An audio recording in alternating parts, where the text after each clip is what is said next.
My name is Bright. It's a throwback Thursday morning, and welcome to the center of the world where you always have a new day on your breakfast table. And that's how we do it every morning when we sit here and let you be part of society by getting you to wake up and get to work. The team is ready.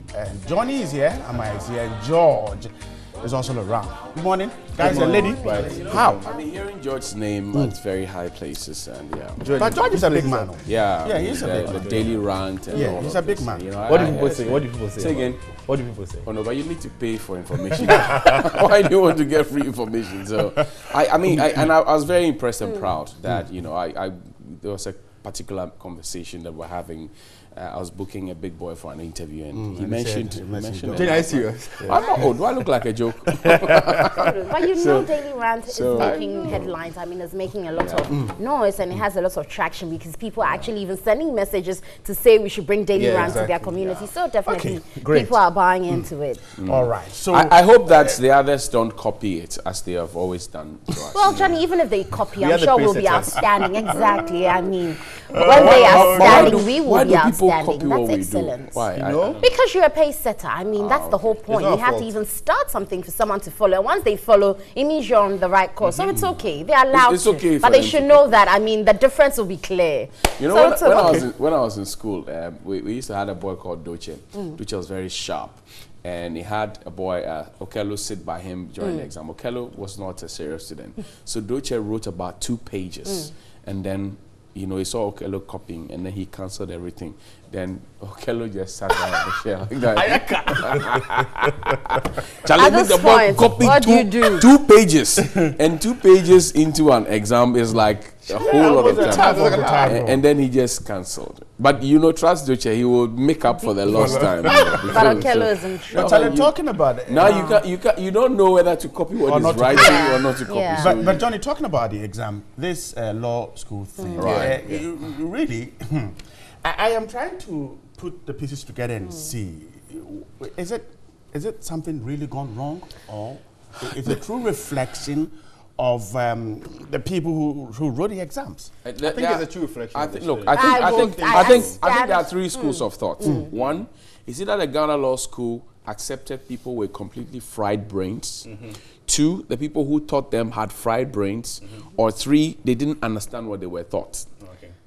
Those are the 3 schools of thought. There's an allegation out there that non-law, lecturers mark the papers. Oh, there is. That is an allegation. But, it's yes to be. Yes, but then what is the essence of the entrance exam? Okay. If you pass an entrance exam, you're supposed to be at a certain But you can watch level. once in the process. Or is it the concept of our Ghanaian teachers saying to you in your face that you will fail? I will make sure you fail. Johnny, I think it's a myriad of all these. And for me, having been in an institution where it's so challenging and competitive, I'll put it at par with the law school. And so, first of all, when it comes out that you failed almost half the class, then I think the lecturers have to take as much responsibility as the students who were failed. Let's put aside even the allegations of lawyers marking. Supposing really it's lawyers who mark. How do you fail half a class? Meaning you didn't do your work well. And I wonder how everyone, like Johnny said, you passed an entrance exam, which was to qualify you, to put you at a certain class. At a certain level. So unless you want to tell me that those people were not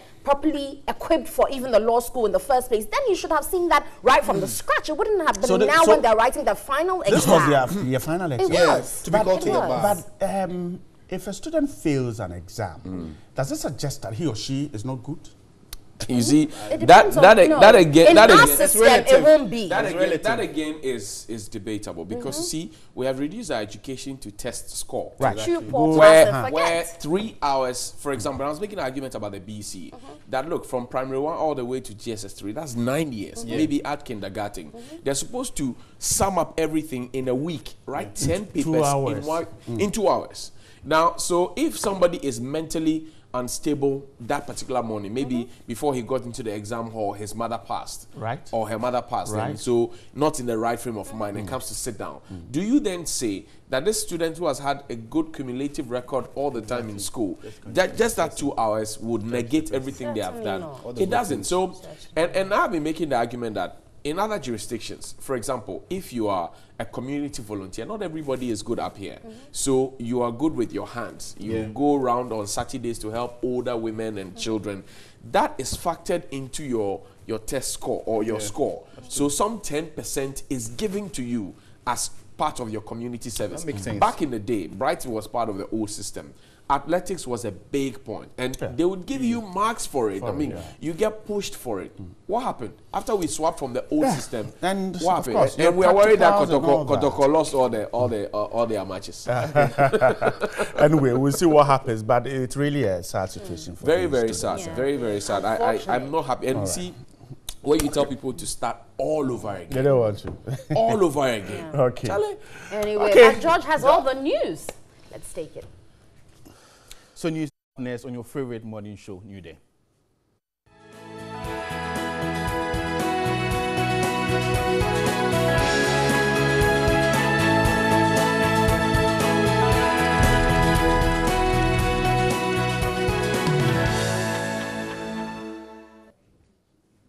Thanks for staying on to our very first story. ECOWAS members which met the criteria would have a common currency by 2020. This is because the Presidential Task Force on a Common Currency is set to start with countries that meet the criteria.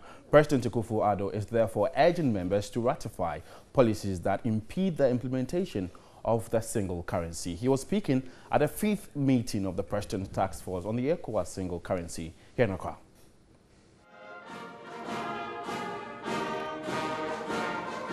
The meeting is to finalize discussions on a roadmap to meeting the new deadline to have all member states use the same currency. The meeting is also a process of implementing the recommendations of the Niamey meeting of the Presidential Task Force held in October 2017 in Niger.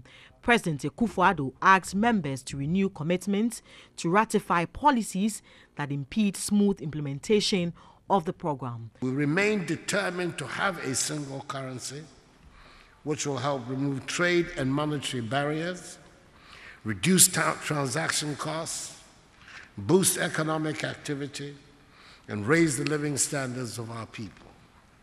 It is a goal we must achieve. In this regard, I urge ECOWAS member states to renew their commitment to the ratification and implementation of the relevant ECOWAS protocols, such as the Protocol on the Free Movement of Persons, Goods and Services, the ECOWAS Trade Liberalization Scheme, ETLS, and the Common External Tariff, CET. President Akufo-Addo also charged heads of states of the ECOWAS region to give presidential assent to the recommendations from the Ministerial and Technical Committee to ensure that the 2020 deadline is met. Trade, however, cannot thrive in an environment of insecurity. Our efforts must also be directed towards maintaining regional peace and security, democracy and good governance, as well as strengthening the ties of cooperation that exist amongst us. We must all in this regard commend the systematic efforts being made by the countries of the G5 du Sahel and by the Buhari government in Nigeria to degrade and diminish the capabilities of the jihadists and Boko Haram, terrorist groups who are threatening the security and peace of our region. These efforts must receive the unconditional backing of all the states of ECOWAS, as the fight they are waging is a fight for all of us. The team, by close of Wednesday, February 21, would come up with a communique that will spell out the roadmap to implementing the single currency. Meanwhile, Information Minister Mustafa Hamid has said that members have resolved not to wait for all 15 member countries before implementing the ECO. According to him, not all countries will be ready by the year 2020 when the currency is expected to be in use.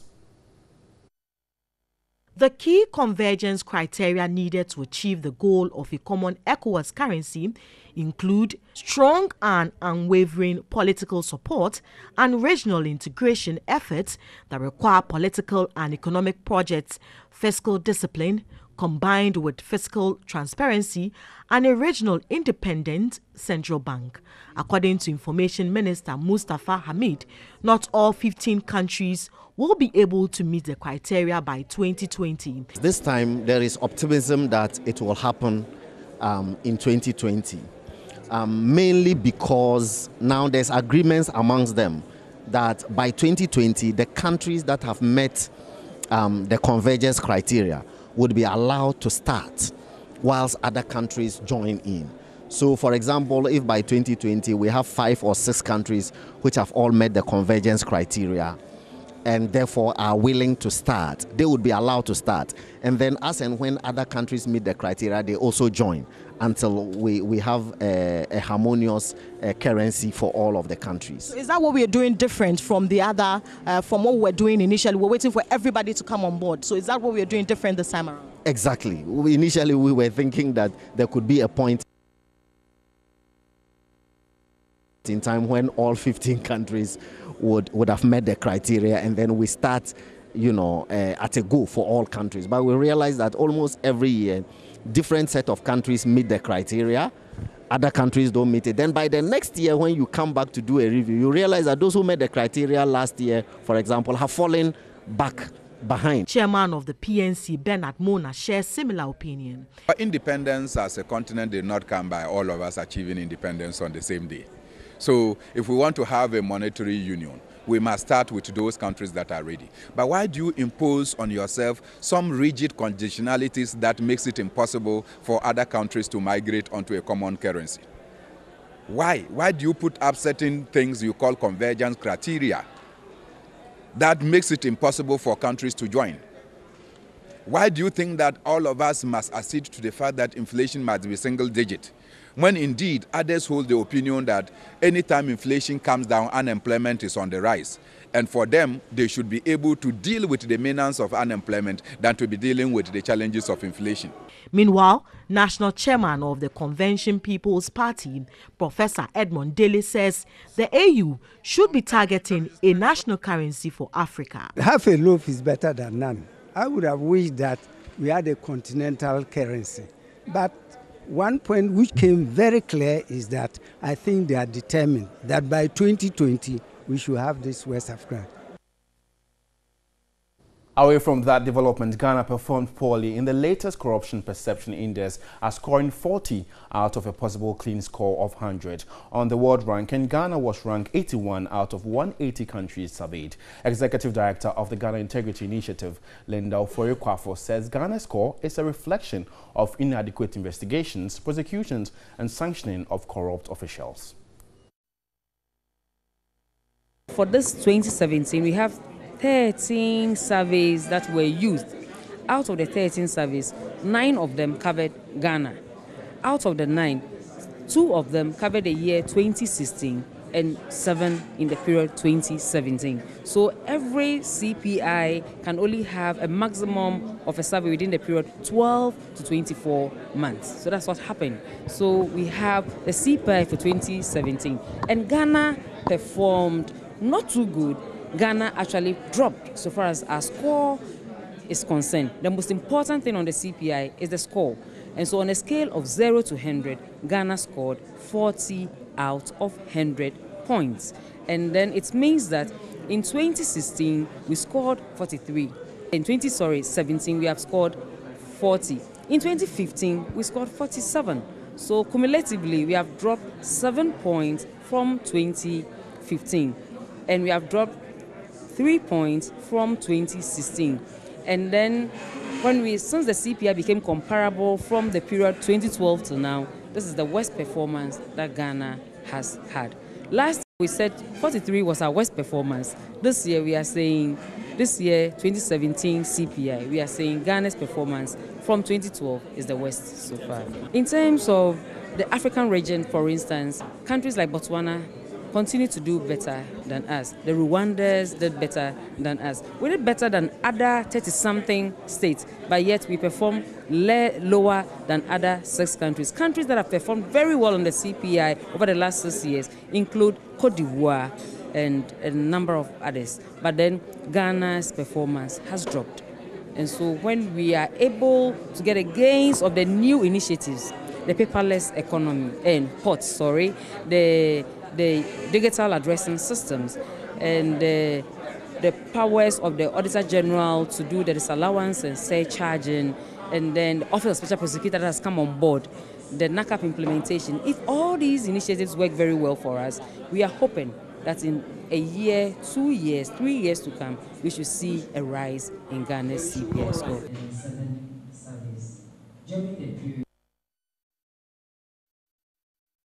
You're still watching NewDay live on TV. Now let's move to the floor of Parliament, where Parliament Wednesday witnessed low attendance at the House. The chamber was almost empty at the start of proceedings, and most of them still did not show up, even after 1 p.m.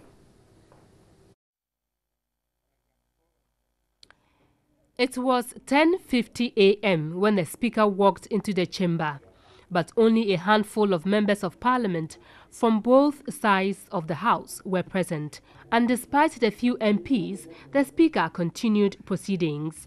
After prayers were said and votes and proceedings of the previous days corrected, the Speaker went ahead to call an MP who had filed to make a statement. But that MP was not available. The Speaker proceeded with debate of the President's State of the Nation address. During the debate, the Road Minister, Amoakwata, indicated as at January 2017, government was owing road contractors 506 million Ghana cedis, whilst total commitment put on government in the sector was 17.8 billion cedis. But his figures were contested by the MP for Adaklu, Kwame Agboja. In his submission, MP for Wa Central, Rashid Pelpu, said criminals and other social deviants in 2017 have been emboldened, yet the President in his address failed to tell Ghanaians the real state of the security situation and how government intends to deal with it.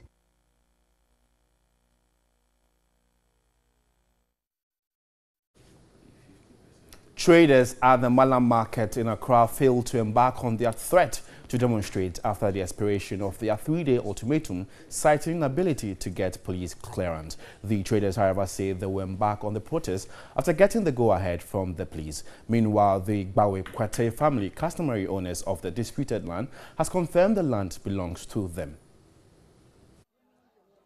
Traders went about selling their wares. They failed to carry out their threat to demonstrate. As for the demonstration, expect it because we have to pass through the legal means. So with the permit, we are working on it. So after it all, we will come out again. Military personnel detailed to guard the land in contention were still at post, but the traders want them recalled. The traders say they are legal owners of the land. It is our land. And nothing is stopping us from going there. We will go there today and we'll go there tomorrow. It is ours. So we are going to take the land. Nobody can take our right from us. The head of the Bawe Kwate family and Jathi chair of Bawe, Ni Adam Kwate Korti, confirmed the Mala Market Traders Association as the rightful owners of the land. The family disclosed that the Mala Market is occupied by only 2 people, the Mala Market Traders Association and one Stanley Owusu. The original owners of the land said they have documents to prove the Mala Market Traders Association are legitimate occupants. They denied meeting with any institutional ministry over change of ownership. The Asafoache Otia of Bawe called on feuding parties to stay off the land. From Kaneshi First Light to Dansoma Kukofoto to Keep Fit, all belongs to Bawe. And we haven't released the land to the government. No way. Release it to the market. They are there. They haven't do anything upon the land. If they started something, they will provoke us to also react. The piece of land in contention, which used to be a landfill site, is part of a second phase of reclamation exercise. Away from the market, let's shift to the presidency, where the vice president has employed the military to deal decisively with criminals who will attack the military, embarking on Operation Come Life at Agogo and other areas across the country. Dr. Mahmoud Bawumia is of the view if the attackers are not properly dealt with, it will undermine the peace of the country. He was speaking at the 2017 West African Games organized by the military at Bama Camp here in Accra. Dr. Muhammadu Bawumia praised the military for containing the situation at Agogo and other areas across the country. He was, however, worried about the loss of lives. I believe in the patience and tenacity of the Ghanaian in enduring the sad moments whilst we embark on diverse ways to bring a lasting solution to pertinent problems. He lauded the military for supporting government to fight illegal miners and nomadic herdsmen. Dr. Bawumia also touched on recent deaths in the security services, citing the late Major Mahama and other police officers in the country.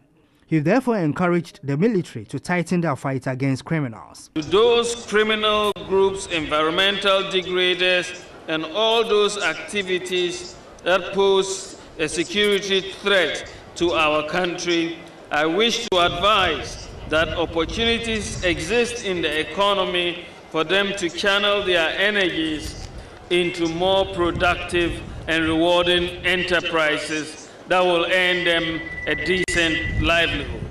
Dr. Bawumia also pledged government commitment to provide adequate resources for the military. The Minister of Defense, Dominic Nitiwo, assured the Vice President of protecting lands which belong to the military. I am appreciative, and the Ghana Armed Forces are appreciative of the efforts of the President to purchase 50 welfare buses for the troops and their families, which will arrive in this country very soon. Chief of Defense Staff Lieutenant General Bedakwa asked government to improve on accommodation for the military officers. Our commitment, even at the peril of our lives, to ensure peace and security across the country at all times, in conjunction with the police and other security agencies. Later, some officers who performed gallantly in 2017 during the Chief of Defense Staff essay competition were rewarded.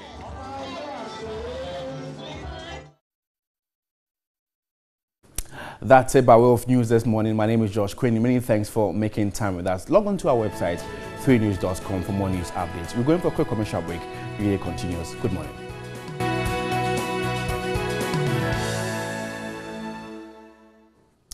One of Ghana's biggest exports to the world is Komla Dumo. He worked with the BBC, and we're proud to have had him, of Ghanaian ancestry, having gone around the world bringing you the most captivating stories. Unfortunately, he passed, but the BBC has been thoughtful enough to put together an award scheme to celebrate this one. And I've been joined here by Jamie Angus. He is the Deputy Director of the BBC World Service Group. Chief, welcome. Good morning. Hi. And how are you doing? Yeah, good, thank you. Nice to be here. Good to have you in Ghana. Yeah, very nice to be here. Is this your first time? No, it's not my first time. I was here in 2012. Right. But I've seen, even the short time I've been here, I've seen how much has changed, and so I'm really excited to be back. Yeah, it's really good news. Interesting. The BBC has put out the BBC Pigeon, for example, which is gaining a lot of traction. What went into that thinking? Well, it's really interesting. We've had a bit of extra investment to expand into some new West African languages so that we can bring the BBC's trusted international news to some new audiences. And so I guess around here the Pigeon is one of the popular ones. Exactly. And it's the first time it's really been formalised and written down for a digital site. So we're really interested in how publishing the news online in that language allows us to reach new audiences who might have been excluded or not chosen to consume the BBC in English. So it's a very exciting period for us. Interesting.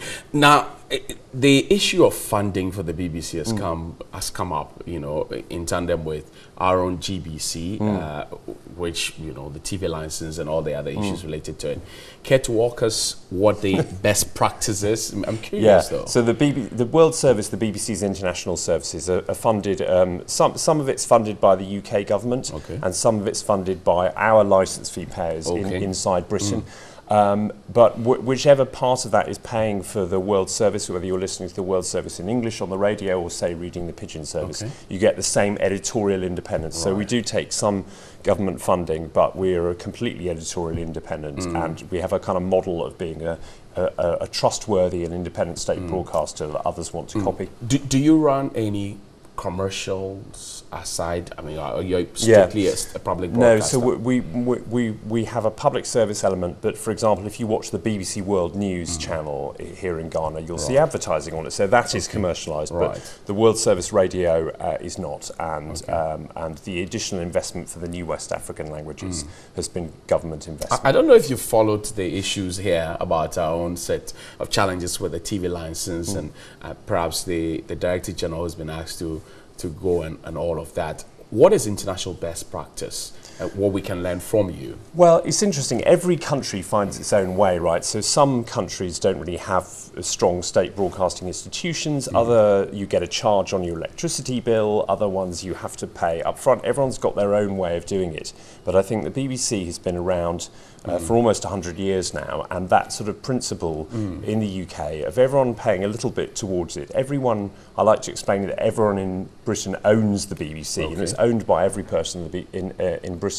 And that's a really good way of having a consensus behind the public broadcaster, that everyone is a shareholder in it, if you think of it that way.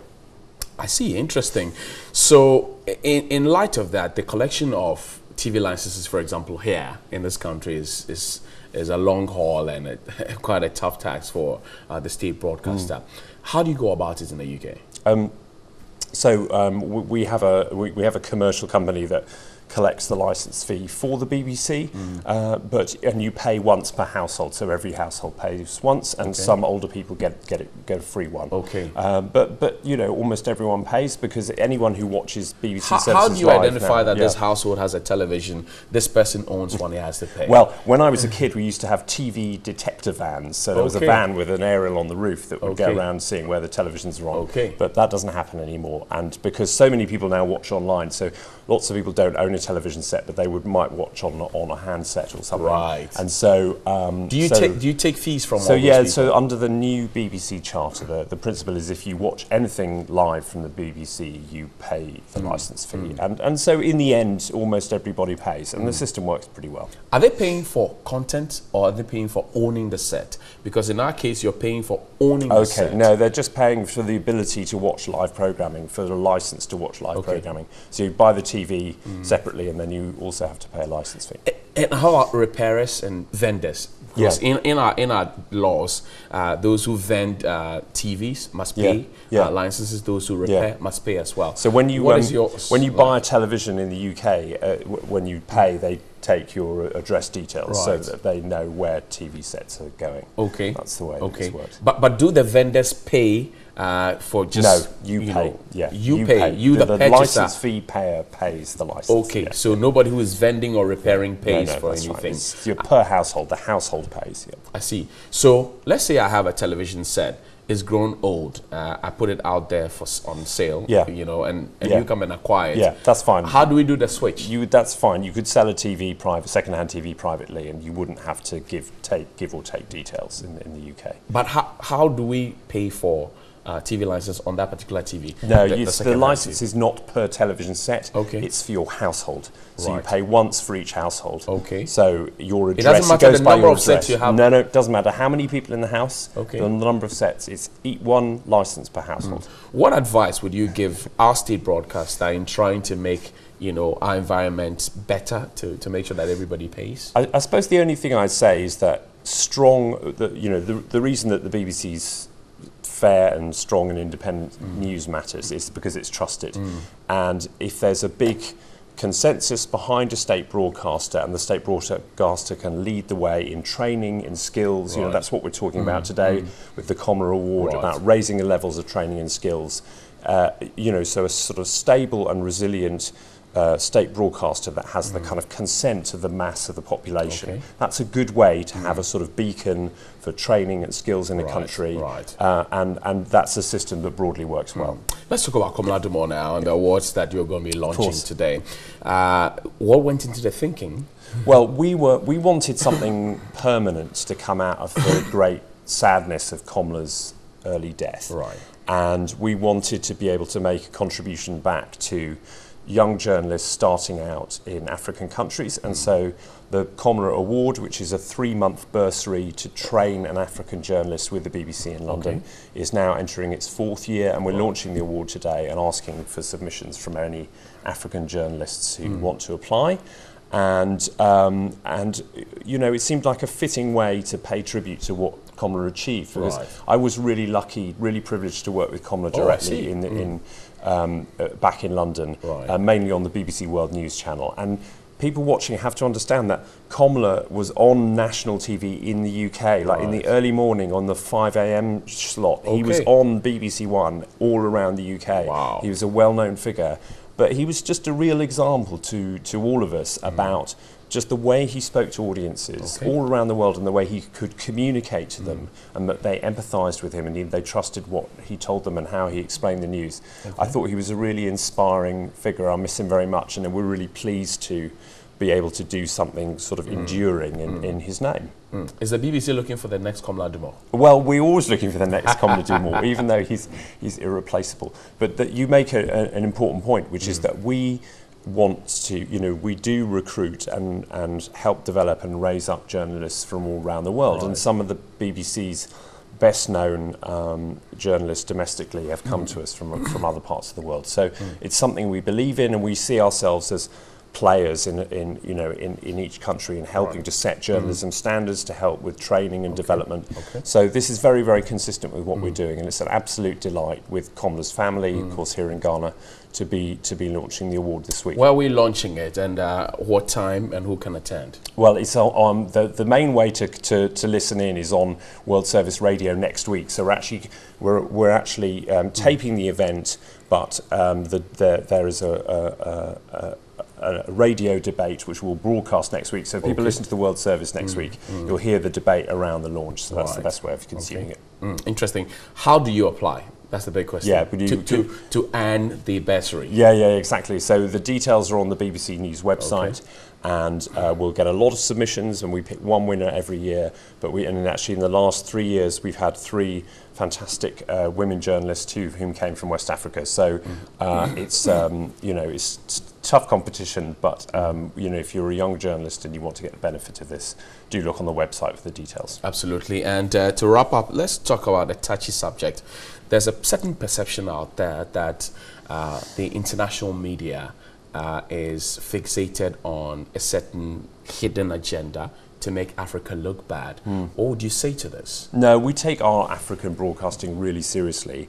You know, the BBC is reaching over 100 million people across Africa on TV, radio and online, and we have staff in almost every African country. So we're really based in African countries among other African journalists and African audiences.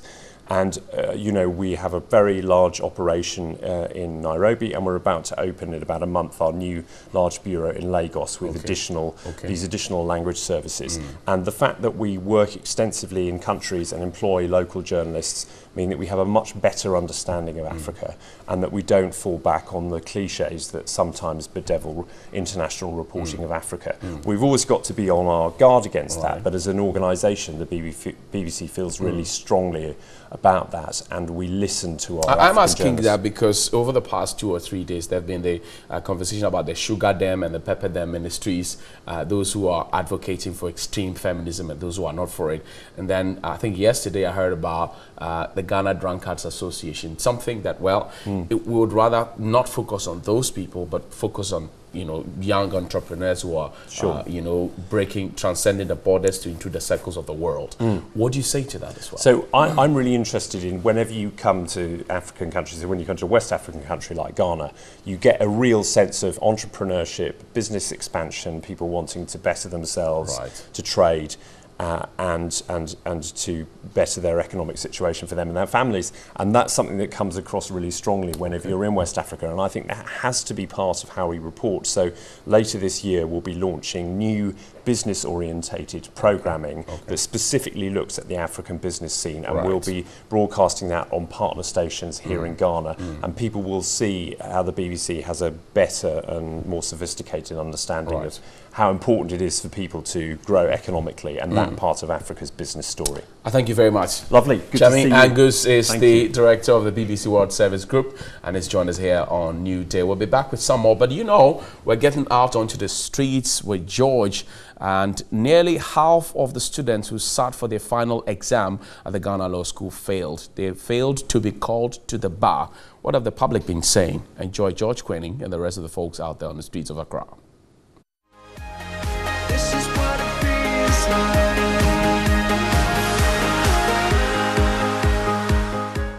The 2017-2018 final bar examinations recorded 81% failure, and now let me break this down for you.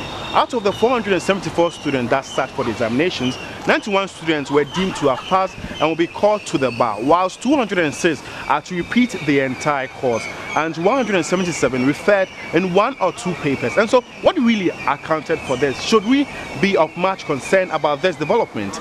This is Daily Rant. Let's keep talking.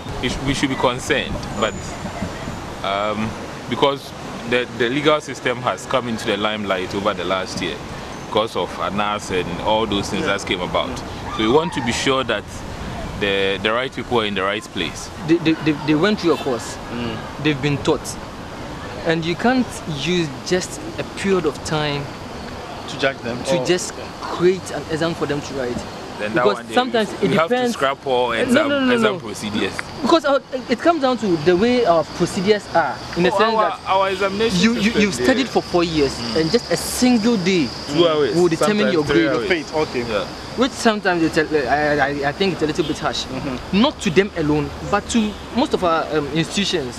They should take into consideration and I think rectify certain distance. So that's the best way to go. Exactly, but I think, well, somehow it's good because at least we know the kind of people coming into our system. They can still come into the system and say because some are repeated the entire course, and some referred 2 or more papers. It comes down to money. Okay. It comes down to money, and if the strength is not there anymore, they will not continue, but come out, and now they'll become fake in a system. But they can't practice. They can't practice because they've not been but called. they know the terms. They know the procedures. But they still can't practice. I know exactly. In a sense, no, I'm coming. I'm coming. In a sense that they can tell you that. Let me. I am a lawyer. Legal. They will be giving legal advice. Exactly. Okay, I'm a lawyer. Exactly. They'll be taking money for certain things. But do this. For job, that one. But so far as you don't. Because I failed the exam, I shouldn't. So far as you don't bear the qualifications, then you're not a lawyer. No, I understand. Okay, it's true though. That means you're not a lawyer. Let me give you an example. It comes down to.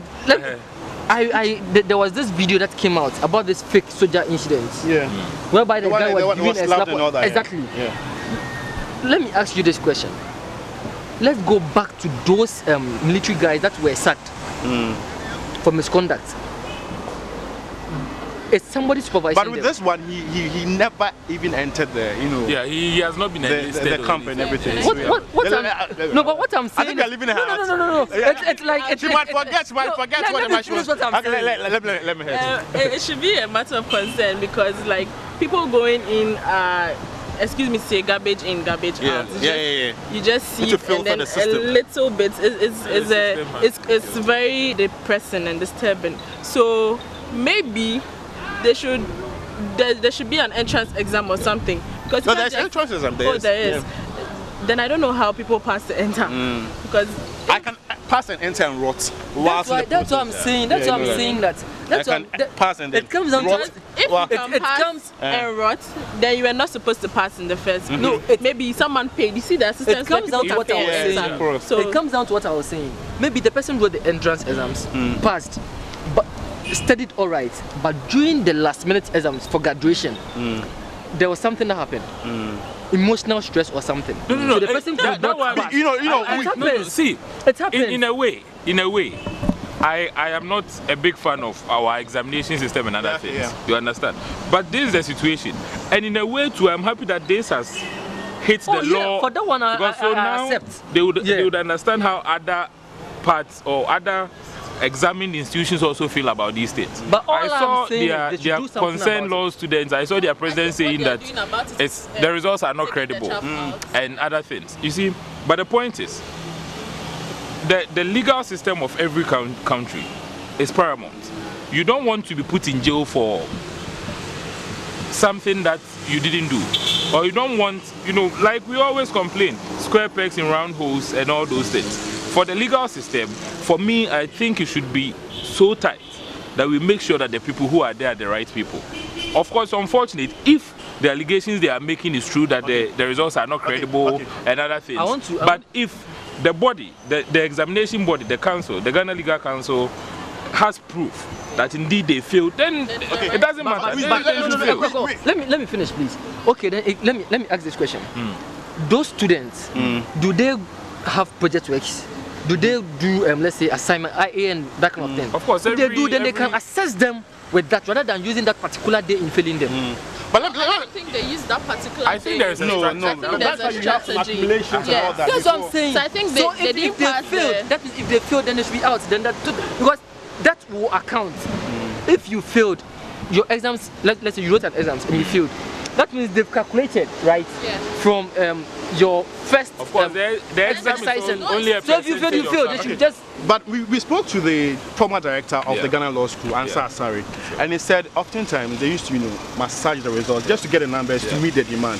And now we have a strict Chief Justice who thinks everything should be in order. Don't you think it's more like we are filtering the system just to get the right people, as you said? I have always also had that problem. For instance, we complain of professionals in several other areas, and instead of putting the infrastructure there to make it available, we find means to cut the numbers to meet it. It's a problem. We will keep on giving them that thing is existential. They only have slots for 100 people, and you have 500. So if they pass you, where are you going? We'll keep them. So it has to be we will keep on giving the best possible in a sense available. Like so then you 100 are passing, 100 doctrine and nursing. So you can't just pick anyone. You can't compromise. So you have to take the best, so that you know that the person is going out to do what is best and what is demanded.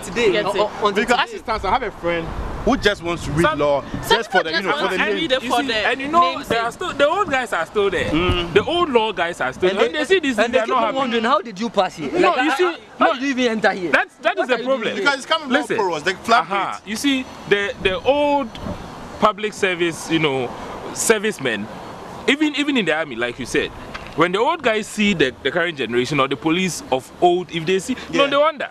There are some people, if you see them and it is not for the uniform that you respect, you know that these people, they can arrest you.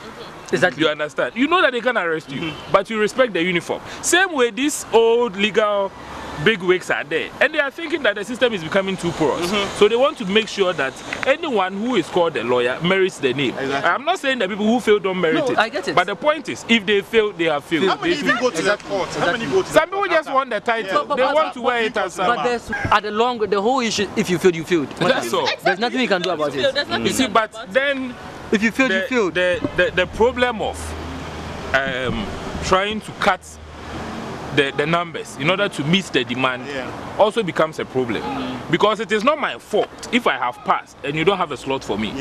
You understand? Exactly. I passed. It's like saying you all, okay, I want to study this course at this place. 100 people have passed, but you have 50 slots. That is where it becomes a problem. Then you see, in the process of cutting some in order to meet the demand, it means that you cut some out. What criteria are you doing to cut those people out? Then that's when the manipulation and the credibility that these people are raising will come in. So moving forward, what do you guys want to see with regards to examinations of this sort? What do you guys want to see?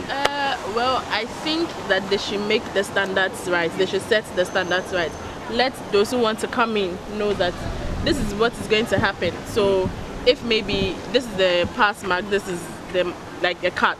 If you don't make it, we are not taking it, because it looks like people just enter for the fun of it. So they pass all right and enter, and then they realize that they are not interested in it anymore. That's what is causing the problem.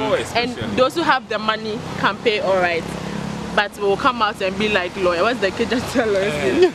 Intim. You get it? So they should set the standards. They should set the standards straight that before you enter, this is what you have to go through. If you don't have the requirements, then we are sorry. You think you don't know that? But no, they should. Maybe they know, but then they should like keep hitting the nail on their head or something. I think they had all the criteria, right?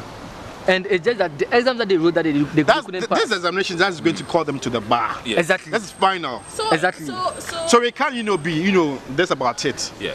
You failed, my brother. Just go and that's sit. what Prince was saying, that how sure are you that maybe they wanted 100 people and 150 people passed? Yeah. But the thing is, so the 50 people, you just cut them off. So far as they have evidence showing that you failed your exams. You can do a lot of things with evidence.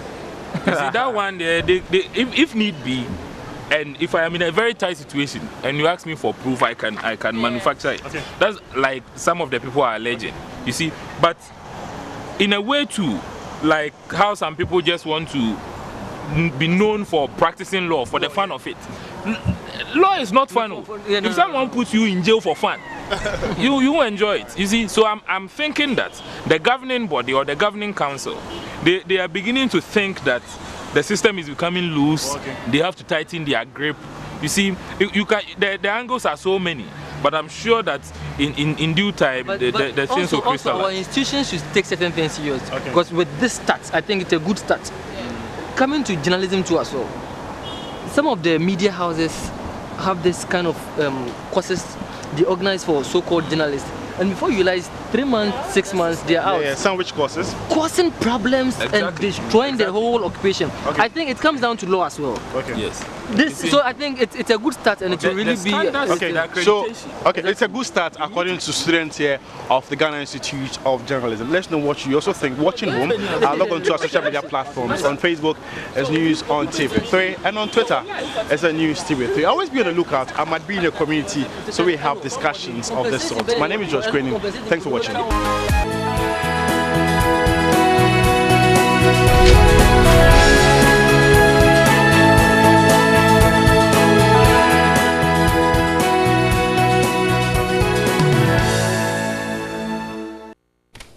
Good morning again. We're back.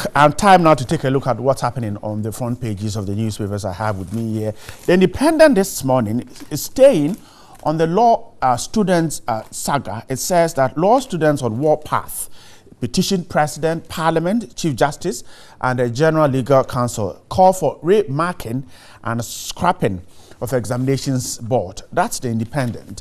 The Daily Heritage, no vet doctor at country's major borders. We're told that the Veterinary Association laments and warns of influx of deceased animals. Courier operators without license to face prosecution. BNFT has that story. And exports under AGWA hit $300 million. The big one on the Daily Statesman says that YEA dams Zoom Lion over youth employment hiccups. That's how the story is put. And single currency will boost trade and economic activity. The Business Finder says Talos new rig heads to 10 fails. And the Today newspaper, Nana tax ECOWAS to achieve single currency. Government review sanitation contracts. And Kufuor against death penalty. Those are the newspapers I have with you. My guest this morning, to my extreme left, is a senior lecturer from the University of Education, Winneba, Dr. Ahmed Chinapo. Good morning. Good morning, Roy. Hope you're doing great. Yes, sir. And Winneba is fine. Yes, sir. Thanks for your time with us. And then the Member of Parliament for the Lejukuku constituency, a member of the NPP, Dr. Bernard Okuboy. Good morning to you. Yeah, good morning. Hope you're doing good. By His grace. Parliament was empty yesterday. You were there? Oh, I think I was around. Okay. I don't know whether the camera is captured. Okay. Maybe the angle of the camera. They missed out where we were sitting. All right. Grateful for your time. We're waiting for a rep from the NDC, but let's start our conversation this morning. The one big story on Daily Statesman this morning talks about the Youth Employment Agency. It has revealed that it will take on new service providers to to handle its youth in sanitation model when the government's contract with Zoom Lion, a subsidiary of the Jospon Group, expires in June this year. Addressing a news conference in Accra, the Chief Executive Officer, Justin Kodua, said the current arrangement with Zoom Lion was not satisfactory. According to him, the agency intends, therefore, to sever relations with Zoom Lion, during which time the agency would critically have completed structures in positioning the YEA as a state institution of merit and, insofar as employment generation is concerned, in line with government agricultural and industrialization programs, including the One Village, One Dam, and One District, One Factory policy. In giving a summary of reasons for the intended disengagement, the Chief Executive Officer stated, for instance, that the various arrangements where beneficiaries take 100 cedis as management beneficiary fees, whilst 400 cedis is taken as management fees, is an affront to beneficiaries on the program. To correct that and other inappropriate conditions of services, said steps were being taken to sanitize the program, and including the closure of the sanitation model with Zoom Lion by 2018.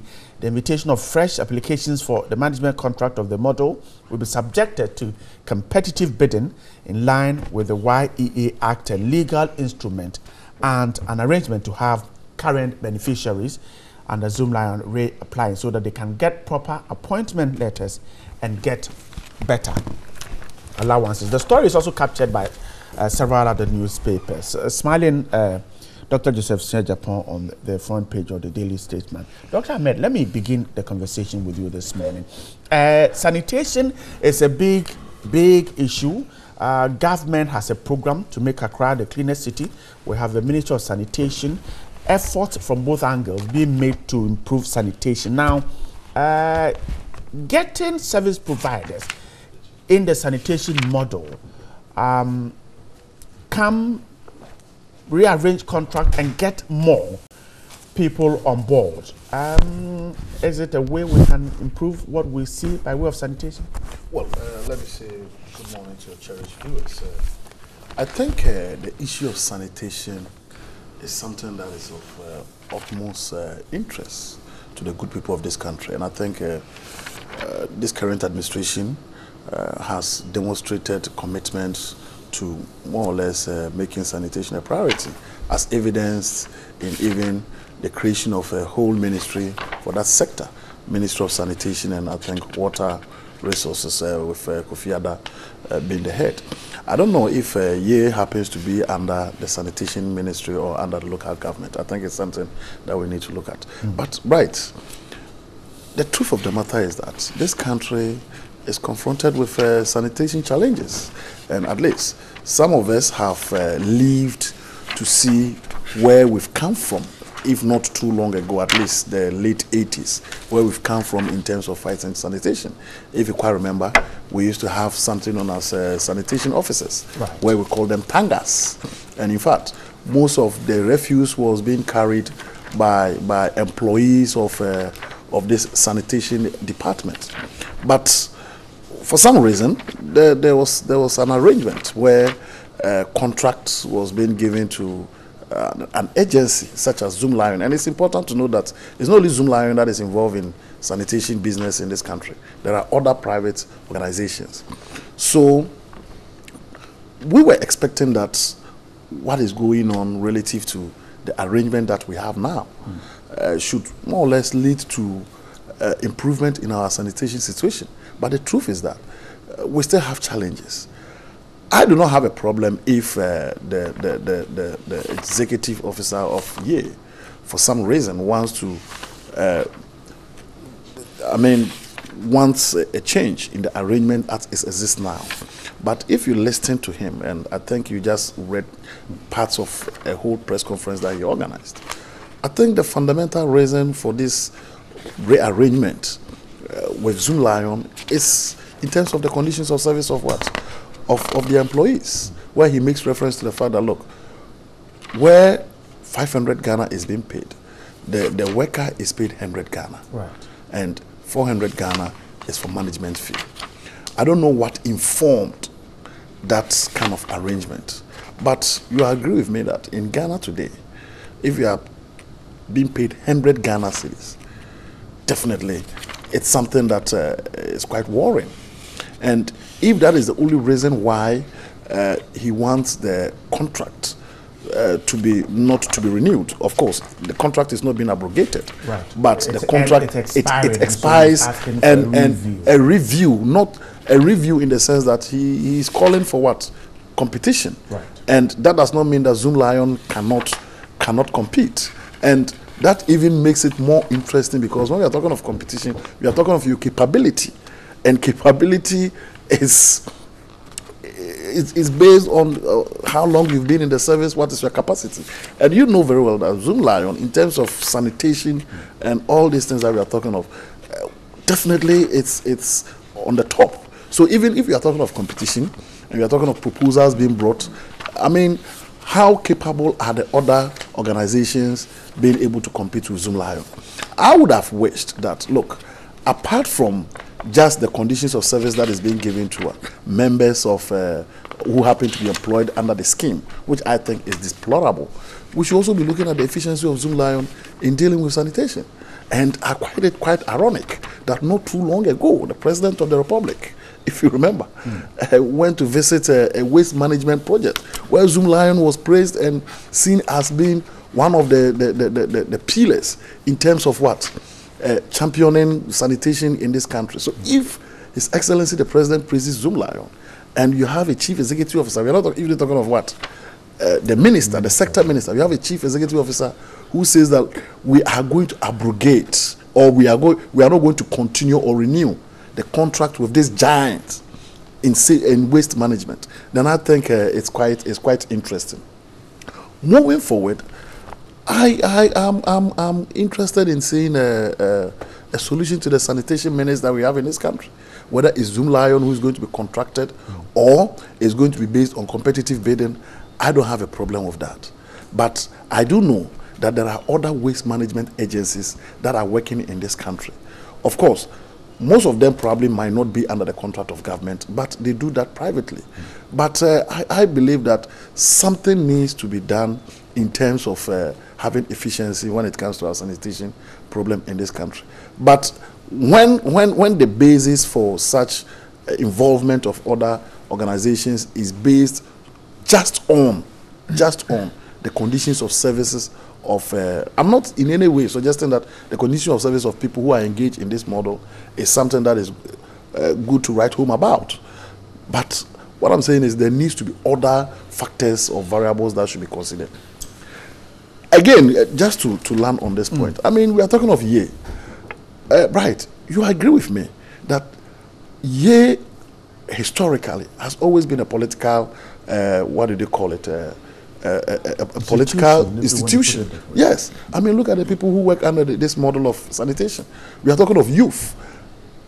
You agree with me that most of the people who work under this model cannot be described as youth.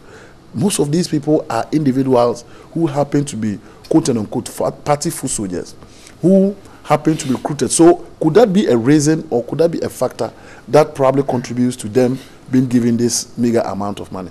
I think Ye will have to sit down and take a holistic look at the whole issue of how to bring efficiency, and most importantly, how people can be rewarded based on the work that they do. I think just basing the argument of bringing competitiveness, of course, competitiveness is very good. Just bringing competitiveness into the system because of short-chaining of workers, I think that could be quite problematic. I'm grateful. Dr. Ahmed Jinapo is from the University of Education, Wittenberg. We're still waiting for the rep of the NDC, Sami Jen Physics, is one supposed to join us. Dr. Bernard Okuboy is the Member of Parliament for the Lejikuku constituency, a member of the NPP. Dr. Okuboy, so this is just a way to rearrange the year system and get things properly done, according to Mr. Justin Kudia.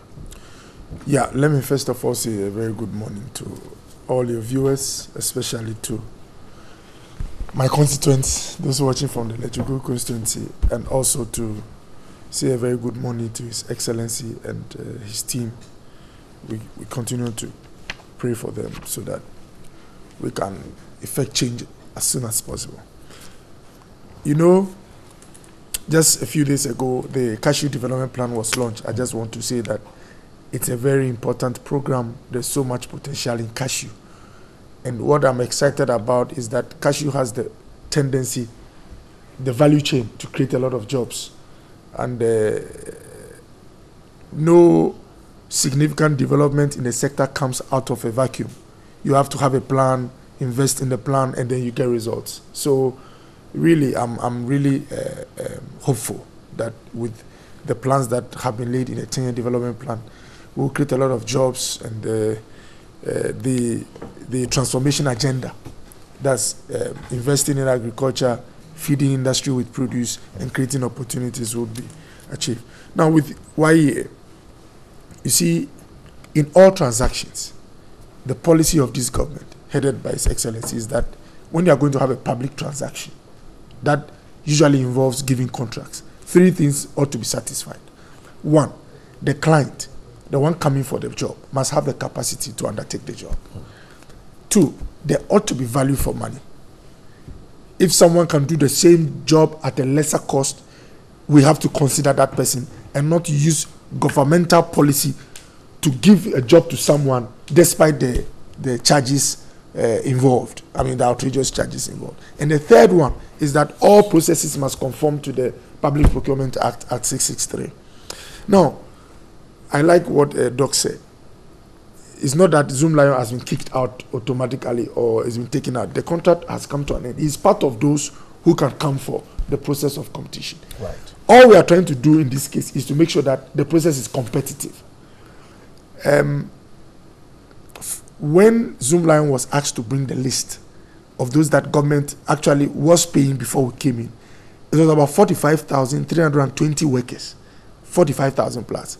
The verification actually showed that those who had appointment letters and were active on the ground were about 38,882. There was a gap of over 6,000 workers. Now, when you compute it, it comes to about 3 million Ghana cedis. I'm not saying that the 3 million was fraud, but the documentary proof could not back that 3 million. You get it. Now, when you allow a process to be competitive, you are able to deal with some of these gaps where money could be paid without it being actually necessary. Now, there are benefits for competition, and if you don't remember any at all, I just want to bring the mind of viewers to the time when the mobile telephony market started, where a chip of, I will not mention the company, of a particular mobile network was costing 100 Ghana now, then 1 million Ghana cedis. And even when you get it, you are lucky. And it was like it's for the elite. But with competition, the cost came down, even to the extent that now you are giving the chip for what? For free. Now, so when you allow other competitors, it is possible. We pay 500 Ghana cedis for one YEA person under the sanitation model. That's what is paid to Zoom Lion. It is possible with competition. You can have a proposal from another company who says that I can do the same job for 300 Ghana cedis.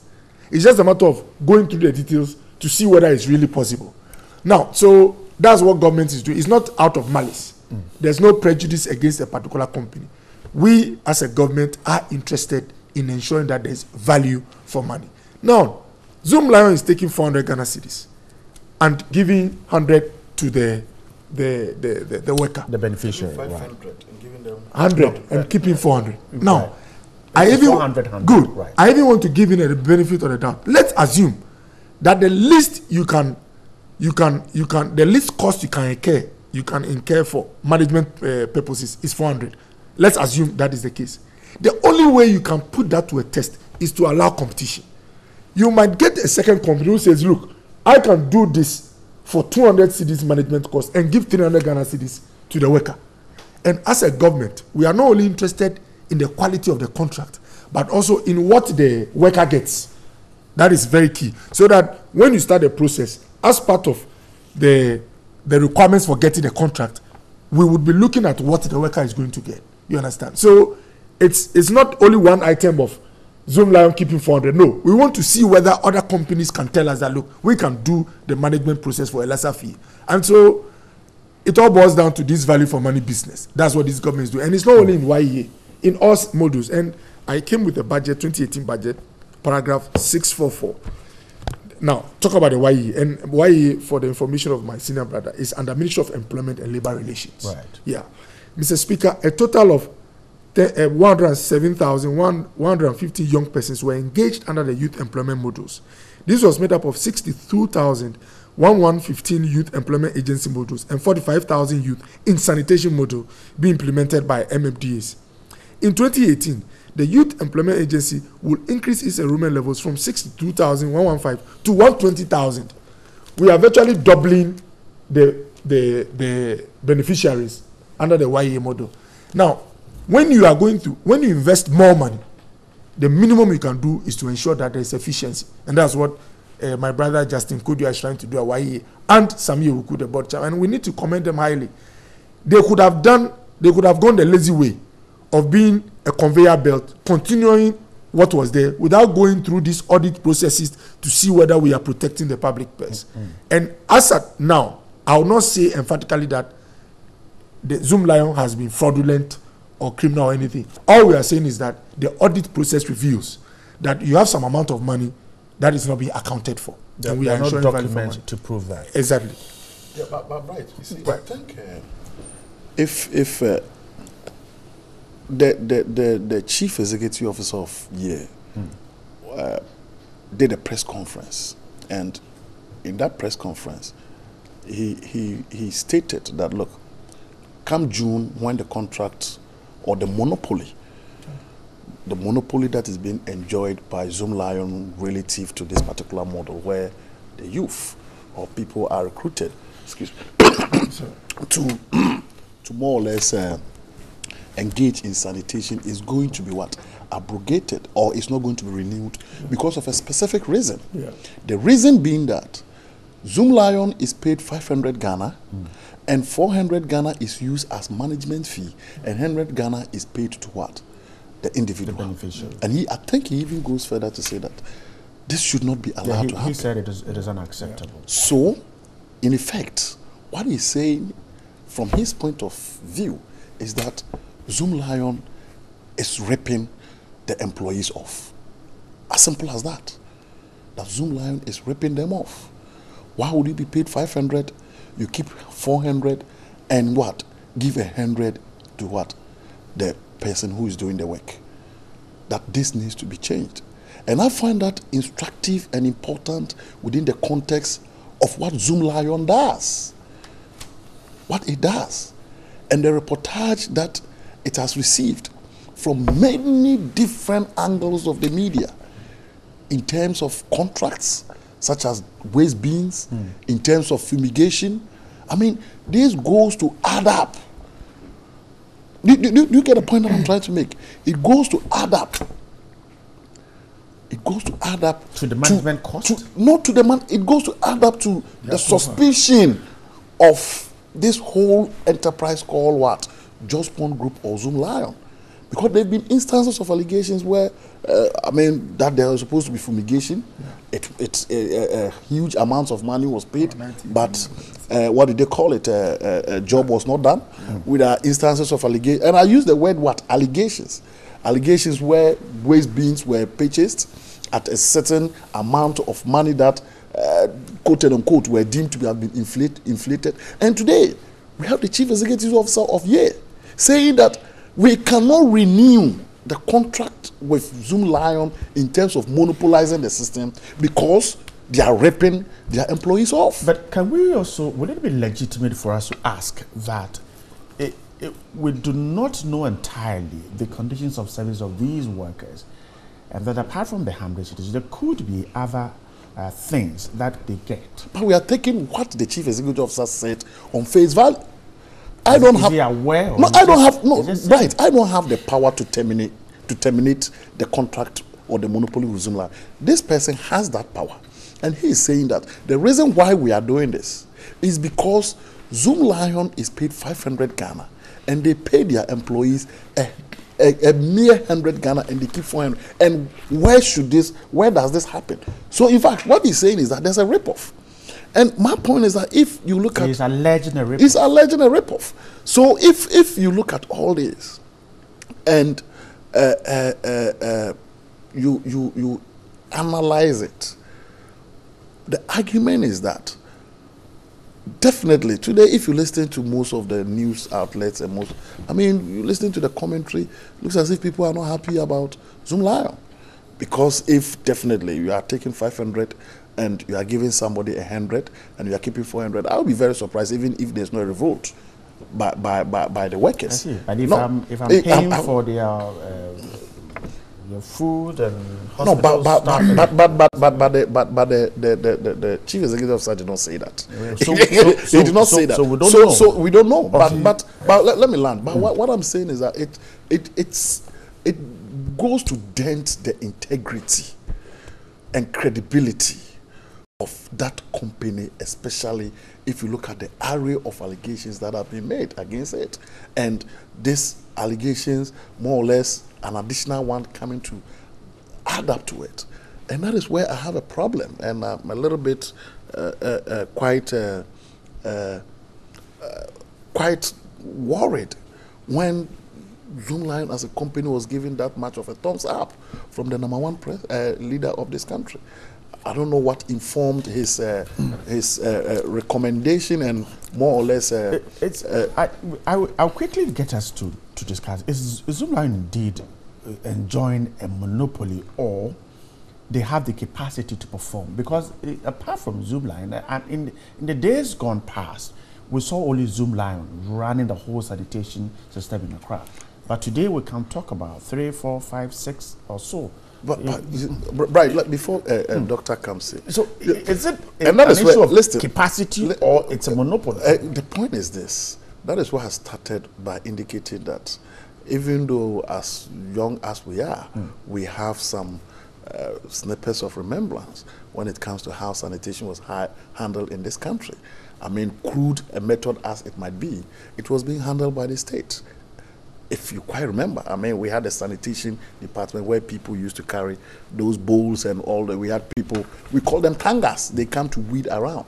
But this whole project was led to a company called Zoom Lion because they wanted to bring about efficiency. Because they had the capacity. Yeah, because they demonstrate capacity.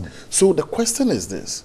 If today you have a worker who works for Zoom Lion, is being paid 100 Ghana, right? And 400 Ghana goes to Zoom Lion as management fee. Think about it. 400 Ghana could have recruited 4 more people. So we have 5 people working. Don't forget that the waste, when collected, has to be managed. The waste has to be managed. I agreed.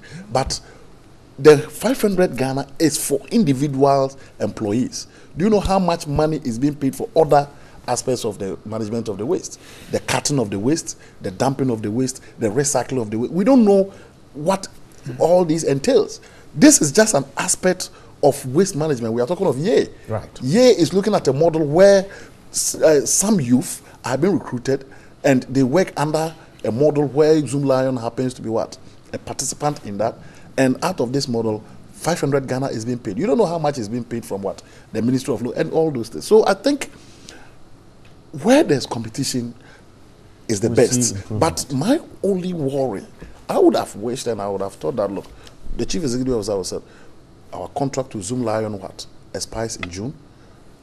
For the sake of efficiency, we want to bring competitiveness such that anybody who has the capacity and ability to engage in this should come in. But where he blatantly says that situations whereby you have a company being paid 500 Ghana and 400 Ghana is being kept as management fee and 100 Ghana is only given to the person who is working, this should not be allowed. Then it more or less indicts itself as an indictment on Zoom Lion and the path of no confidence, and at best it says that, look, this company is ripping its employees off. Dr. Koba, you share that view? No. You see, you won't think about the political lens being taken to look at because of where he's coming from. We've been in office for 13 months. if we were that prejudiced against Zoomlion, we could have terminated the contract, giving reasons or citing reasons as to why we could not continue. And pay judgment debt? You see, when you sign a contract, there are clauses that allow you to exit based on certain conditions. We could have exploited all that. But we were not in a hurry to let go of Zoomlion.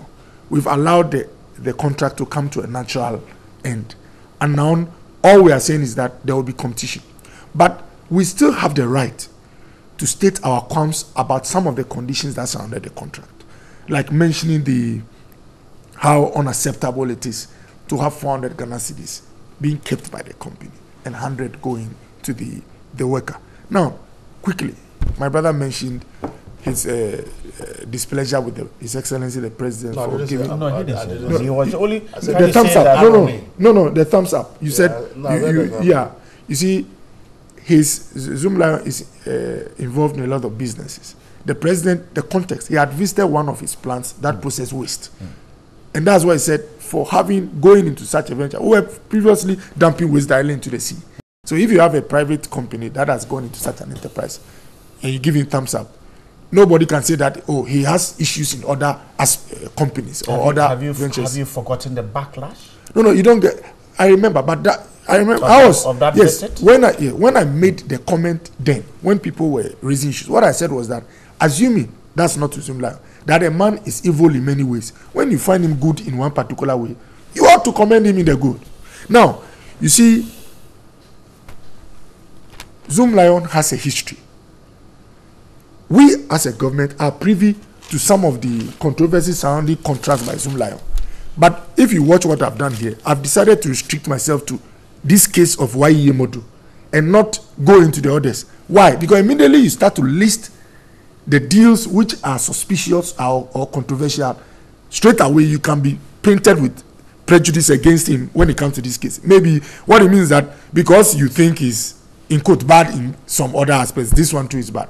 But I've been quite, objective to say that let's look at the quality of the contract and what is involved. You know what?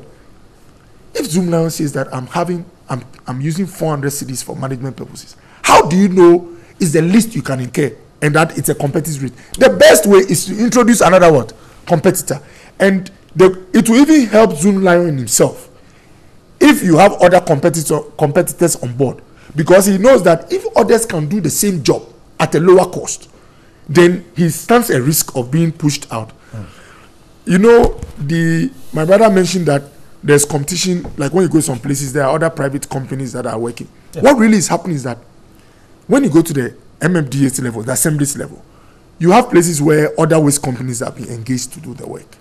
The real problem with the contracts when it comes to Zoomlion, the one people raise or talk about, is where central government gives him a contract, and when you go and do the audit, either it was a restricted contract with most of the companies bidding all being subsidiaries of the same body.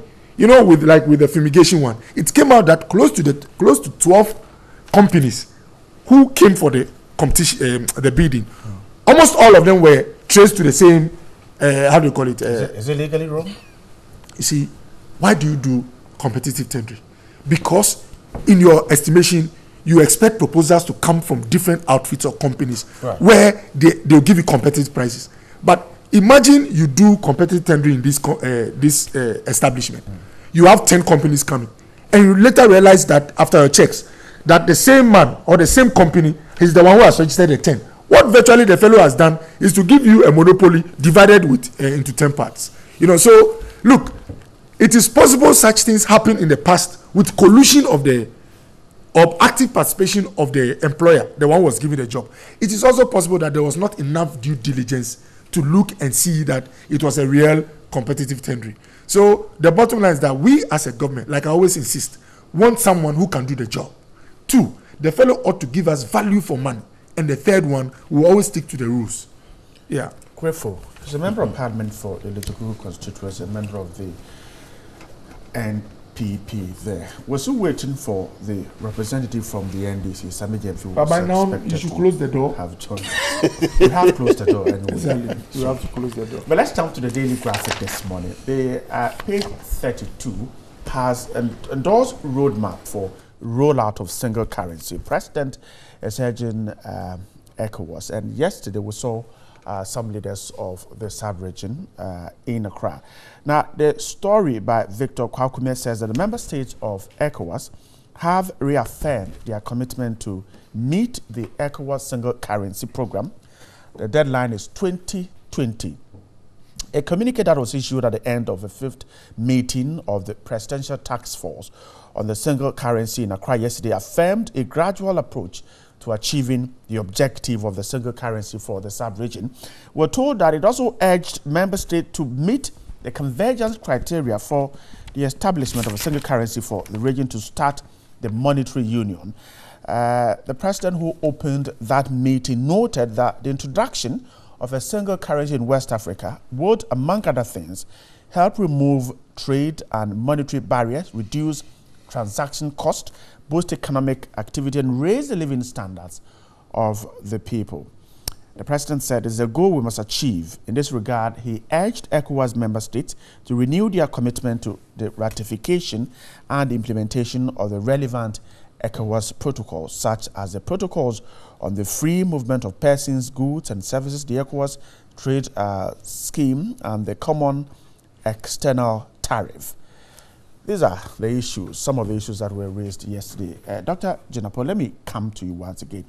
For me, watching what the leaders did in Accra yesterday did not move me a bit about their commitment to get the ECO really working in the sub-region. I think that I've heard so many commitments that have come to no reality. But for you, what do you make of what they came to do in Accra? Well, I think, as much as I share your sentiments, I don't want to be overly cynical relative to whether this will happen or not. But it's important to note that if you look at what most of the papers have put as banner headlines, and you read the stories and you even listen to what happened, there seems to be a disconnection. Disconnection in the sense that the banner headline says, ECOWAS to get a single currency by 2020, but that is not the case. A group of 3 presidents, in fact, the presidents of West Africa, ECOWAS, they were just 3. Right. His Excellency President Anado, Alassane Ouattara, and the Togo president.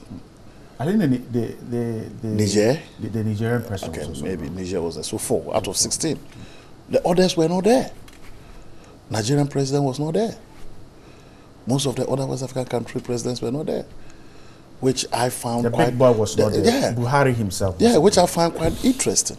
Quite interesting. But you see, there's no doubt that West Africa having a common currency will inure to our benefit as a sub-region, because the benefits as enumerated by His Excellency the President of Ghana are enormous. But when it comes to single currency, as they are all aware, you don't just arrive at a single currency by accident. There are targets and benchmarks. I would have wished and I would have hoped that where these countries have gotten to in terms of the attainment of those benchmarks and targets should have been what? Should have been enumerated.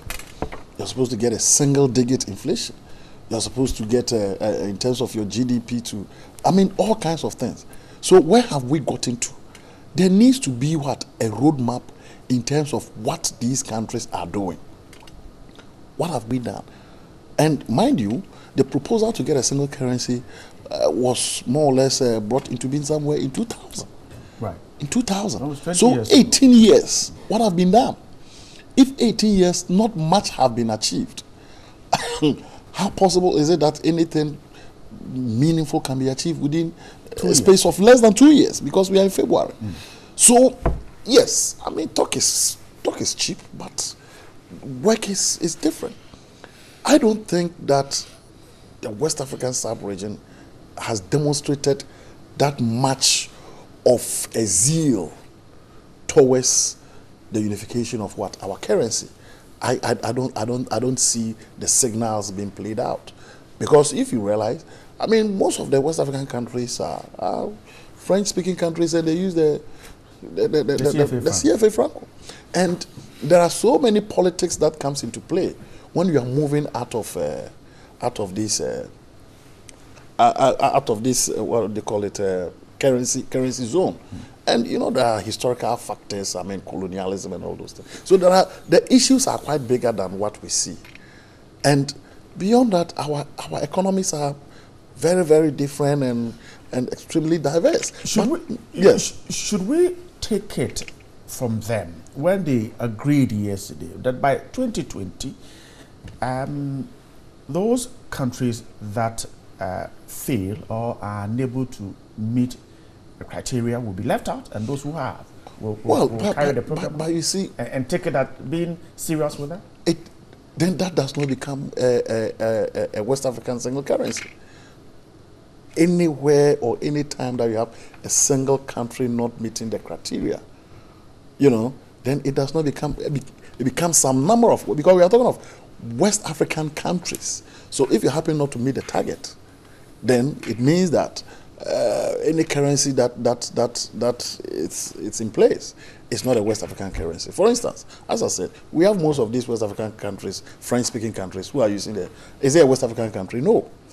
You get a point. But I think the most important thing that needs to be stressed and that needs to be put to the public in terms of winning our confidence in the attainment of this currency is, let us know where we have gotten to. Because there were benchmarks that were set from 2000 up till now, 18 years. What have we been able to achieve in terms of the realization of what the targets? Can't we go the European Union way where they went ahead despite the fact that some others decided to stay out of it? Yes, there's no doubt about it. But you also have to understand that what are the effects as we speak? The European Union, what are the effects? You remember Brexit, you remember Greece, you remember most of these countries. You know, you see, the point is that when you have like a federal state, a federal republic, like the United States, where you have different states coming together to form a country, it is easy for most of these things to be to be done, because it's a single country and the federal government has control over the individual states, such that it can come out with policies and programs if it sees that they are not toning or they are not moving in accordance with what is stipulated for all. But when you have a loose union where you have independent autonomous economies or countries who come together, like what is happening in the European Union, you agree with me that the European Union has a lot of challenges. And even we are talking of, when you talk of the European Union, we are talking of I mean, an area that no doubt their economies are so big. I mean, in terms of economic prowess, we can't compare ourselves to them. But here, even what is the inflation rate in Ghana as it stands now? And one of the criteria, right, is that we are supposed to have a single-digit inflation. Look at the inflation rate in Ghana for the past years. Okay. So even if we're going by that, if we're supposed to adopt the single currency today as it stands, Ghana is not qualified. Dr. Chinapa, I'm grateful. Dr. Kuboy, so if making sure that our borders are free, I can get up from Accra and drive through Paga to Wagga without having to show any multiple ID cards. My goods can arrive in Nigeria, Togo, Benin, Ivory Coast without the hassle, and yet we can't have even achieved that. Is this single currency achievable? Right, that's an interesting one. Everything is possible. You just need to put in a lot of effort and considerable commitment. Let me commend His Excellency the President for taking the initiative to try to rally his counterparts on the West African coast so that they work towards this echo. You know, recently he was also in Togo to mediate in the political the crisis, if I may put it, that they are having. And it's good to see our president showing leadership on the coast. We need it, you know. One of the factors that has hindered the realization of the echo is that of conflict, my brother. Conflict on the SAP region. Go to Burkina, you go to Sierra Leone, you go to the Gambia. See what happened in the Gambia. In fact, as of 2009, 1st January 2009, the only country that had met all 4, I think 4 years. I think it was 5. The But 5 they had met was the Gambia. What happened? With the turbulence, political turmoil that happened there, they had a deterioration of most of their indicators. So you have countries who qualify on the convergence or achieve and then relapse. They drop as a result of instability, political conflict. See, with what is happening in Togo, I mean, when you have a lot of the citizens going on the streets and all that, investor confidence comes down. Even if they are doing well, maybe in terms of growth and all that, there is a threat to that. And my brother, there are genuine benefits for the ECO. Genuine benefits. Facilitating payments, making sure that at least there is this enhancement in terms of trading activities and all that. It also helps to make countries within that monetary zone disciplined fiscally, which means you don't just throw out money there during elections. You make sure your deficit is within control and all that. So, should we achieve this convergence criteria and have the ECO, it will help the countries involved. Right. But the challenges we are having is as a result of many factors. I've mentioned conflict. Why do we have factors that are that can be dealt with, but still very thorny factors, like these political tensions, where you have leaders. You know, the democracy in Ghana, we are the how do you call it? More or less the star when it comes to real democracy on the African or the West African coast. See what is happening in other countries. You go to Togo, it's a problem. You have a family there for over 50 years. You go to the Gambia, he had to be threatened by Senegal before exiting. You go to Burkina, you go to Mali. So there are inherent, intractable problems within the West African coast that is making the realization of the ECO difficult. Now, this is my position. My position is that of His Excellency the President. You don't have to give up because of the challenges. We have to continually work towards achieving it. At West, like the European Union did, if you are not able to get all 16 countries on board, if you get even 4 or 5 of them, go with the single currency.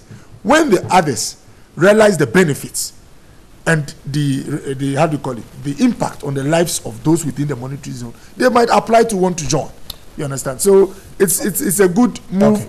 We don't have to give up because of the challenges. But you see, right, in all of this, I mean, let's face it, what is the real commitment of these countries in doing this? Yeah, that's a huge question. I mean, yes, it's possible that in front of the cameras, noises can be made, but at the back room, the commitment is not there. I think that, look, in terms of the benefits that we are asking, that we hope to reap out of this single currency, those benefits need to be met before we even get there. West African countries do not have a stable economy. Even Ghana is a typical example. Today, inflation is around 10.something%. We don't even know what is going to happen next year. And you must make sure that you get what? A single-digit inflation every year. Every year. But it's difficult to achieve that. The good thing is that I don't know whether it's achievable, but you see, when you get a single monetary zone, what happens is that you not have your own central bank where you print money when you want it. So that will bring some discipline. And most of the leaders, they are showing the lack of commitment. But inflation is not only caused by printing of money. No. It's demand and supply. I know, but most of the factors, once the monetary aspect is taken care of, you need a fiscal as well. But at least for monetary, you know it will be done. And it is not only inflation, there are other variables. It is a bad story when there is a lack of commitment on the part of the previous presidents. But it is worse when under His Excellency or current leaders, we abolish totally the ECO. Okay. Johnny, come on once again. You know I'm laughing. It's just like our national ID system. The lack of commitment. Where SNIT is on the board, NHI is on the board, all of those others are on the board, DVLA, and they have all gotten their biometric, and yet to have a single national identification has become a problem. It's the same problem we have with ECOWAS. Everybody has their own thing, but nobody is committed to it. Nobody. I have cranium in my battery in my cranium. Yes. All right, Johnny, come on I went to a good school like the GIA. hygiene. Okay. Anyway, let's check some of your messages. Michael Ameni in the UK says, as a matter of fact, it's very alarming and shocking what necessitated the mass failure of students at the Ghana School of Law. And this should be a matter of great concern to the General Legal Council and the nation, and the call being sought by the Student Representative Council of the Ghana Law School for the General Legal Council to intervene in the forthcoming This is a serious disaster and doesn't speak well for the Ghana Law School, but locally and internationally. And there's an urgent need for those who matter in the affairs of Ghana Law School to look into the issue. But we need competent lawyers to help in protecting the Constitution of Ghana as well. Good morning, Bright. Adam. A dam should be constructed in a dry season, and we are in a dry season. We're asking the president, when will he start the construction of the One Village, One Dam? The president should not be lying to Ghanaians. He should tell us whether it will be possible or not, because we were told it would be possible last year, which proved futile. Mr. President, tell us when, because the water shortage is high. Tanko, Abubakar, and Shukura. In fact, some of us prefer babies with sharp teeth to non-performing adults with lying tongues who are collecting undeserved huge salaries at the expense of the taxpayer. Asanko in Santa Maria. President Akufo-Addo is not thinking of the next election, but the next generation. Hence, his quest to see all his campaign promises being fulfilled within the mandate the people of Ghana gave him. Indeed, he is in a hurry to fix our problems. My regards to Stephen in team. I thank you very much. Citizen Francis, MPP Facebook caucus. Jagos from Insoam says, hey, this law students case is getting interesting. So how sure are they, the students, that they will pass the exams again in the remarking? And again, how can the school also charge them 3,000 Ghana cedis per paper to be remarked? I'm so confused. Abedi in Kwadaso, Big Shoes near Kwadaso Union Market says, ECOWAS to use one currency in 2020 will be a step in the right direction that will boost economic transformation and amounts member states. But looking at the number that passed the mass school of law papers, it's difficult to blame the students. It's either the lecturers or examiners. Ghanaian education system never ceases to amaze me. Okay, good morning. My name is King Hassan in Zabzugu. It's now crystal clear that the Nanado government is not committed to fighting corruption. The government that they accused of being corrupt did very well in fighting the canker, the self-acclaimed incorruptible government. And now that they are being exposed by Corruption Perception Index, I don't think they have anything to say again. Good morning, Senior Bright. Ye dumped beneficiaries at Kombungu district, so beneficiaries are frustrated. Mr. President, come to our aid. Idrisu. Good morning, TV3. The news about 80% or so law students who have failed to be called to the bar is no worrying news at all. What is worrying most is the manifestation that the lecturers of the School of Law are not up to the task and they must be relieved of their duties. Tuna from Tamale. It takes 2 to 3 years before government pays sanitation companies after they have paid their workers. So do they expect Zoomlion? What do they expect Zoomlion to do? They have no option than to pay their workers less in order to benefit. Shaggy Nima. Hello, Johnny. Why most times NDC guys are late to come to the NewDay show? Well, today there's no NDC here. Please ask them for me. He's late. Actually, Sami is late. Is it disgrace again? Sami should have been here to the bar. Yes, but Sami is... Did Sami write his exam at the law school?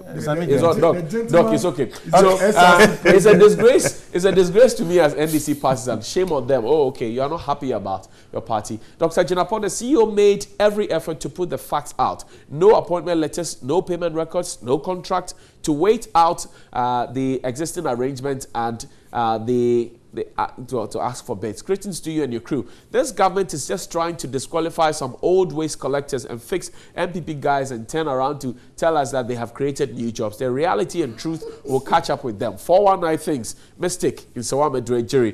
He says he's incoming deputy communication director. And I think Zoomlion Company has milked Ghana for far too long. Yet they are not doing what they were contracted to do. If you move around the various MMDAs, you could see filth all over. Gutters choked and hatching a lot of mosquitoes and the attendant diseases. I don't know whether they are not being monitored by these MMDAs and other institutions concerned. For Zoomlion to be able to do its work effectively and efficiently, I want to suggest that they should desist from disbursing their booty among those who are supposed to monitor them and make sure that they are doing their work. Something in Accra. I suggest that we don't need a module. We need the district assemblies to work effectively. We need a local governance structure to be heavy That's the point. Okay. Johnny, I'm grateful. I'm not here. Sami, Dr. Boy, Johnny is gone. Sami is the Sami Jensen. He's the the SRC president. He's the NDC rep who Yes. should have been on this show. Right. And he doubles as the president of the Student also the Representative SRC Council of the law students. Right. I hope lateness is not one of the criteria for passing or failing them. Okay. On a serious note, I am with most of the law students. Yes. When it comes to how do we deal with it? Yeah, you know, what is happening with law? It's a similar thing that was or is happening to like medicine as well, where you have a lot of people who have the qualification or mentally are qualified to do the program, but there is limited space. That is why they write the entrance exams, even when you are qualified to do the law. Now, when the entrance exams, through interviews, you cut down the numbers, you can argue that there is limited space in the law school. But here's a situation where, through your exams and your interviews, you certify that these are students who qualify to do law or have the capacity, I'm talking about the wherewithal mentally, to do the program. They sit your bar exams. And then about 80% plus fail the exams. Just 19% or so qualifying or passing to become lawyers. Now, immediately failure rate crosses 70%. There's a problem, not necessarily with the student, but with the teacher. You understand? That's a fact. 80% failure rate in every institution that is, how do you call it, standardized. The first person they will start looking at before they come to the student is the instructor. Okay. So, obviously, we have a problem. And you see, like Professor Kweku Azar, the one, they call it Azar for alias. Professor Kweku Answer, the one who went to the Supreme Court. He said something very powerful, that the criteria they use to pass students is not a marking scheme, but the number of students, the number of lawyers they want to churn out into the system. Okay. And my brother, when you have an institution that does things in a way that shows some bias or prejudice, you know, the legal counsel has treated law students, they believe that the treatment is unfair.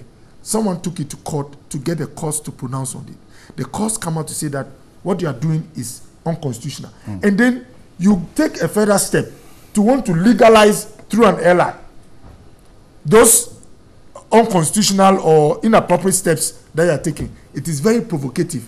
Okay. When an injustice is now being structured in the form of a law. Very, very provocative. Okay. But that aside, their president must show some level of, I don't want to say seriousness, but he must not be late on shows, especially when he's representing a political party. All right, I'm grateful. Dr. Janapo, please come in. Wrap up. I think very quickly, I think this whole issue needs to be understood and put in context. We are talking of students who happen to be at the law school. Makwala, is that right? Yes. They are not only KJT Makwala. I mean, these are individuals who have left the different faculties. I mean, they've left Legon, Kumas, and they are. Yes. So where are they situated now? They are situated at Makwala. Is that right? I think now Kumasi today do. Yeah. So maybe they are just two campuses or whatever it is. Yeah. So two campuses. So if these two campuses, what it means is that, as he rightly said, these are individuals who are deemed as qualified. They came through the system, they've been through the examination and everything, and only 19% qualified. Then it's an indictment on the administration. It's an indictment on the administration. It means that the lecturer or whoever is supposed to impact knowledge is not doing his job well. And I'm quite scandalized that nobody seems to be making noise about the quality of teaching that is going on. If you remember, BC, what? No, if the student is not prepared, then it means the fault comes from you, the lecturer. Because you are supposed to prepare the student. That is why we conduct something called mock. Ironically, even they did the entrance exams for them to be sure that they qualify. Yes. So if you talk of, I mean, do you remember WASI? Can you imagine, Bright, in Ghana, where we write WASI, where 81% fails? They'll call for the head of the Minister of Education. And then you have to start from WAEC. Okay. As if he's the one who will be teaching. No. I mean, WAEC is the one that conducts the exam. It's not WAEC that, all right. That prepares. There must be a special, there ought to be a special audit at that independent examination council and the legal council. Okay. Why do they? I don't know whether it's within the. Let me check. At least 19%. I'm grateful. So this issue of Dr. Ahmed the marking scheme is a lecturer from the University of Education, Winneba. Dr. Bernardo Koboy is a member of Parliament for the Legislative Council. If you sent your comments, we're grateful for you sending that. We'll read the rest when we're back.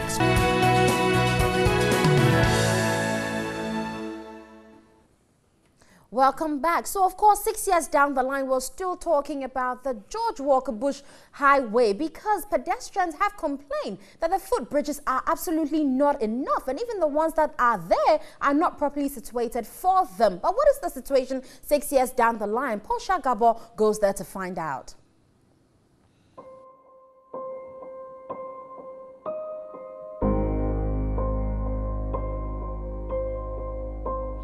In 2008, Ghana's then President John Agyekum Kufuor decided to name a future 6-lane highway after a president of the United States of America.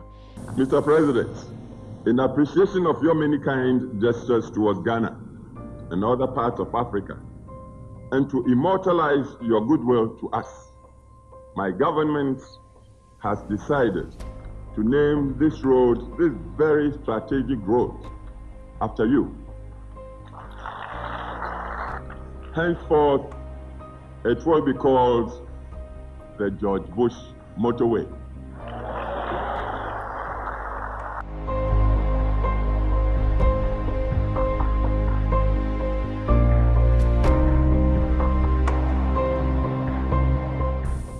And I really appreciate the George Bush Motorway.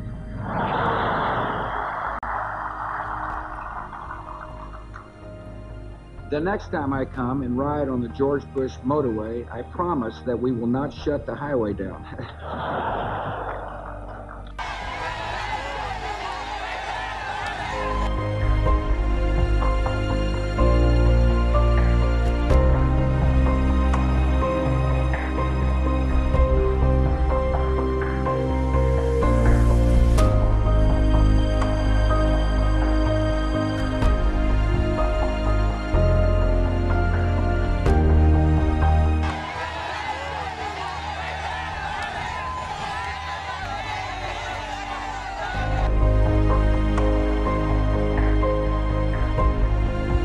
On 15th February 2012, the 14.1-kilometer George Walker Bush Highway, also referred to as the N1 Highway, was officially opened to motorists. I am happy for two main reasons. The first one is that President Agyekum Kufuor agreed to be here this afternoon. As you know, he initiated this project. They started and we finished it. The important thing is that it is a Ghana project.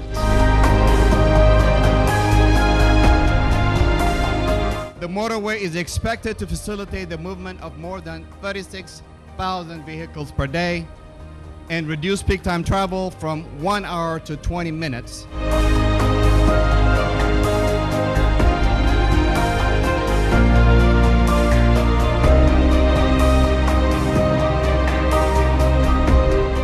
Funded by the U.S. government's Millennium Challenge Corporation at a cost of $175 million, the purpose of the highway was to address the bottleneck on portions of the stretch which caused delay of exports and imports, especially at Malam Junction. 6 years after its construction, the joy that came with the commissioning of the highway has turned to tears of sorrow for families who have lost loved ones.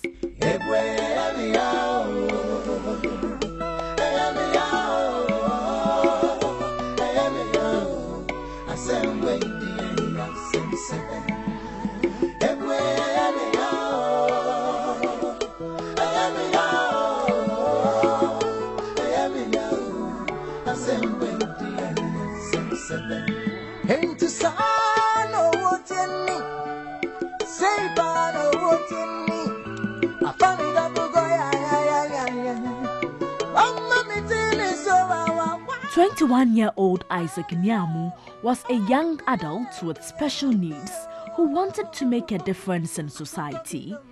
He died while crossing the Abekala Pass section of the N1 highway on 18th June 2017. Man, one, we are straight there. Off. Traffic light red. She no need to U-turn. No. The main traffic light was indicating red, but the traffic light by the U-turn was indicating green. The last person. Nina can turn any trailer, back at full speed, top speed. Me, when they back about U-turn, it's any quite slow. She can speed and here we can do. People were crossing. My son was the last to cross. A car at top speed approached suddenly and hit him. She didn't mean in a U-turn on the U-turn. They made for me. Say they come for me. She speed here. No, not the woman for me. Just slow her down. She went to a highway near Bells and try it.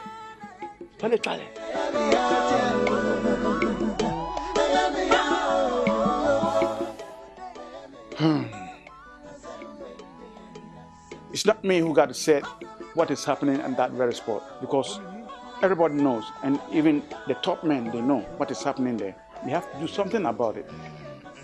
You have to do something about it. You know, at least you guys get a record.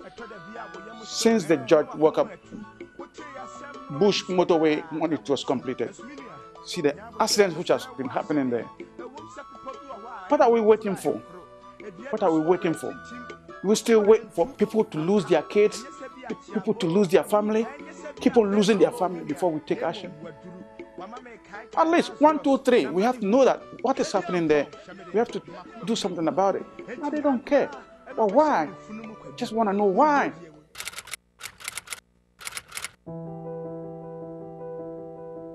On 21st July 2017, Isaac's funeral was held at the Calvary Baptist Church in Accra.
But this young man, it does not matter how old he lives, he may have died in accident, but his soul and spirit is with the Lord.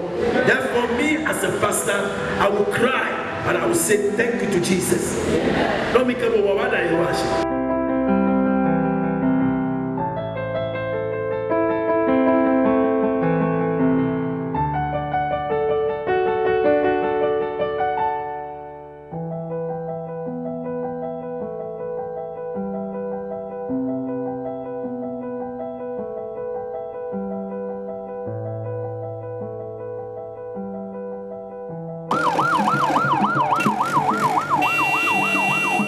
Isaac is not the only one to have lost his life on the George Walker Bush Highway. Statistics from the Motor Traffic and Transport Department of the Ghana Police Service show as at December 2017, 295 persons alone died on the highway. Over 3,000 road crashes have occurred on the highway, injuring 1,876 persons.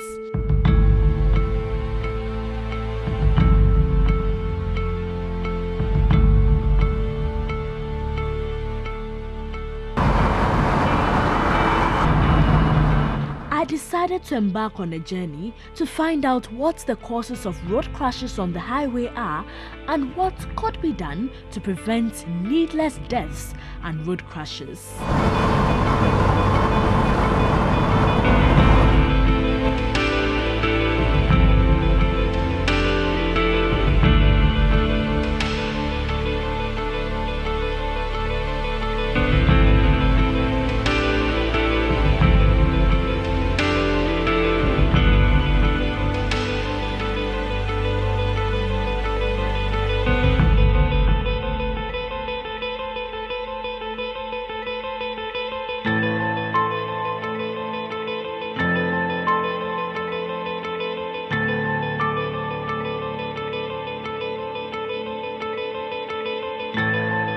The scenes here can best be described as chaotic.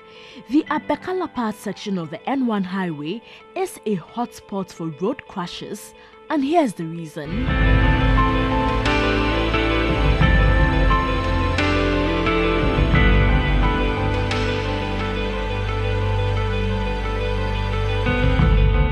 This is the exact spot where Isaac died. It's a disaster in waiting that we should all pray against, but I think it's a disaster in waiting because a day can come when we all wake up and a vehicle would have had a tire burst or a mechanical failure, and it will only run and crash and run over them. And that is what we are here to prevent. And so we think that the current use where the pedestrians are taken to the middle portion, who are though willing and are permitted to stand and wait for vehicles to pass before they also cross from the median, is very dangerous and it's unacceptable. And we think that one way to resolve it is that we should allow the road to be a motorway, and in doing that, at the Abekalapa traffic light, the road has been turned into an interchange, and the median barricaded, and pedestrians also taken on a footbridge. One major problem confronting pedestrians on the N1 is the absence of adequate footbridges. Residents, commuters and pedestrians have over the years complained that 6 footbridges constructed on the highway are too far apart. As a result, most pedestrians and commuters risk their lives to cross the N1 at unwarranted spots on the highway.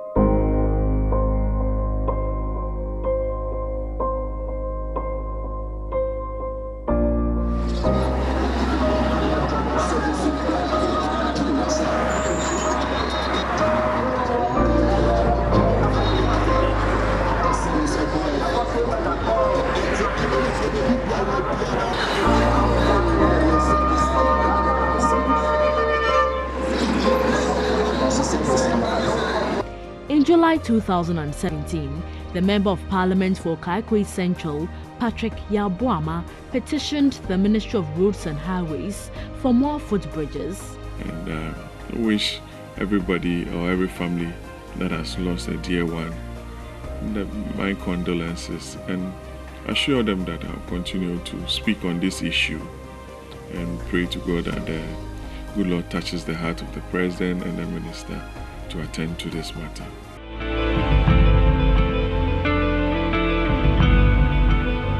At night, both pedestrians and drivers struggle to use the highway.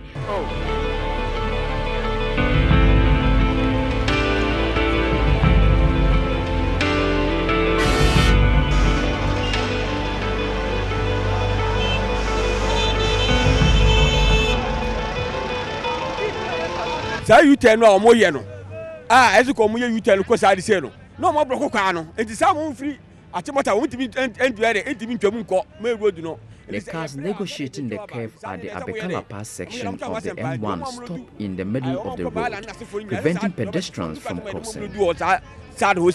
Those drivers over there, they don't stop. If another vehicle here refuses not to stop, then what will happen to those standing in the middle of the road? So that's our main concern.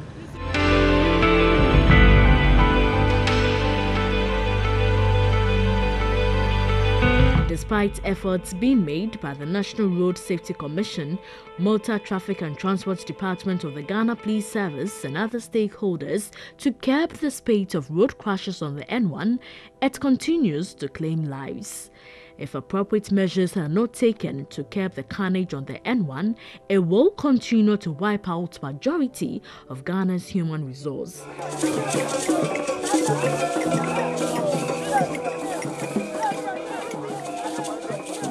If action is not taken now, next time you hear of an accident on the George Walker Bush Highway, someone close to you could be involved.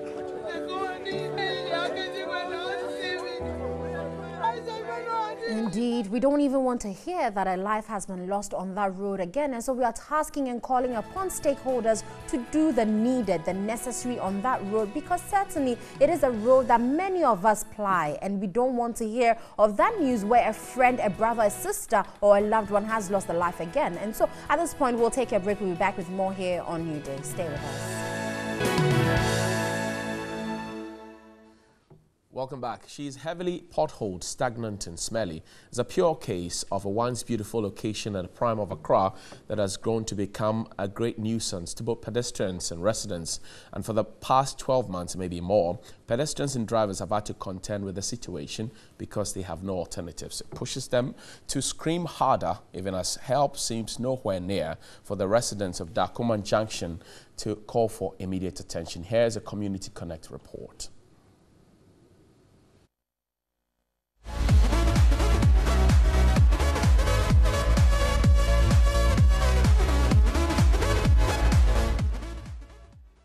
When Community Connect got a distress call from Isaac Ashon concerning the year-old sorry site at Dakuman Junction in Accra, we expected a mess, but not in such gigantic proportions. This major road is heavily potholed, filled with stagnant water, and it's dirty and stinky. Dakuman Junction is located on the Kaneshie-Malam Highway in the Ablekuma North constituency and also within the Ablekuma North sub-metro of the Accra Metropolitan Assembly. Many years ago, when CP contractors put this road together, I was just a child in primary school. It used to be one of the best in the country, but maybe not anymore. The structural defect on the asphalted surface due to the excessive presence of water ruins a very beautiful story.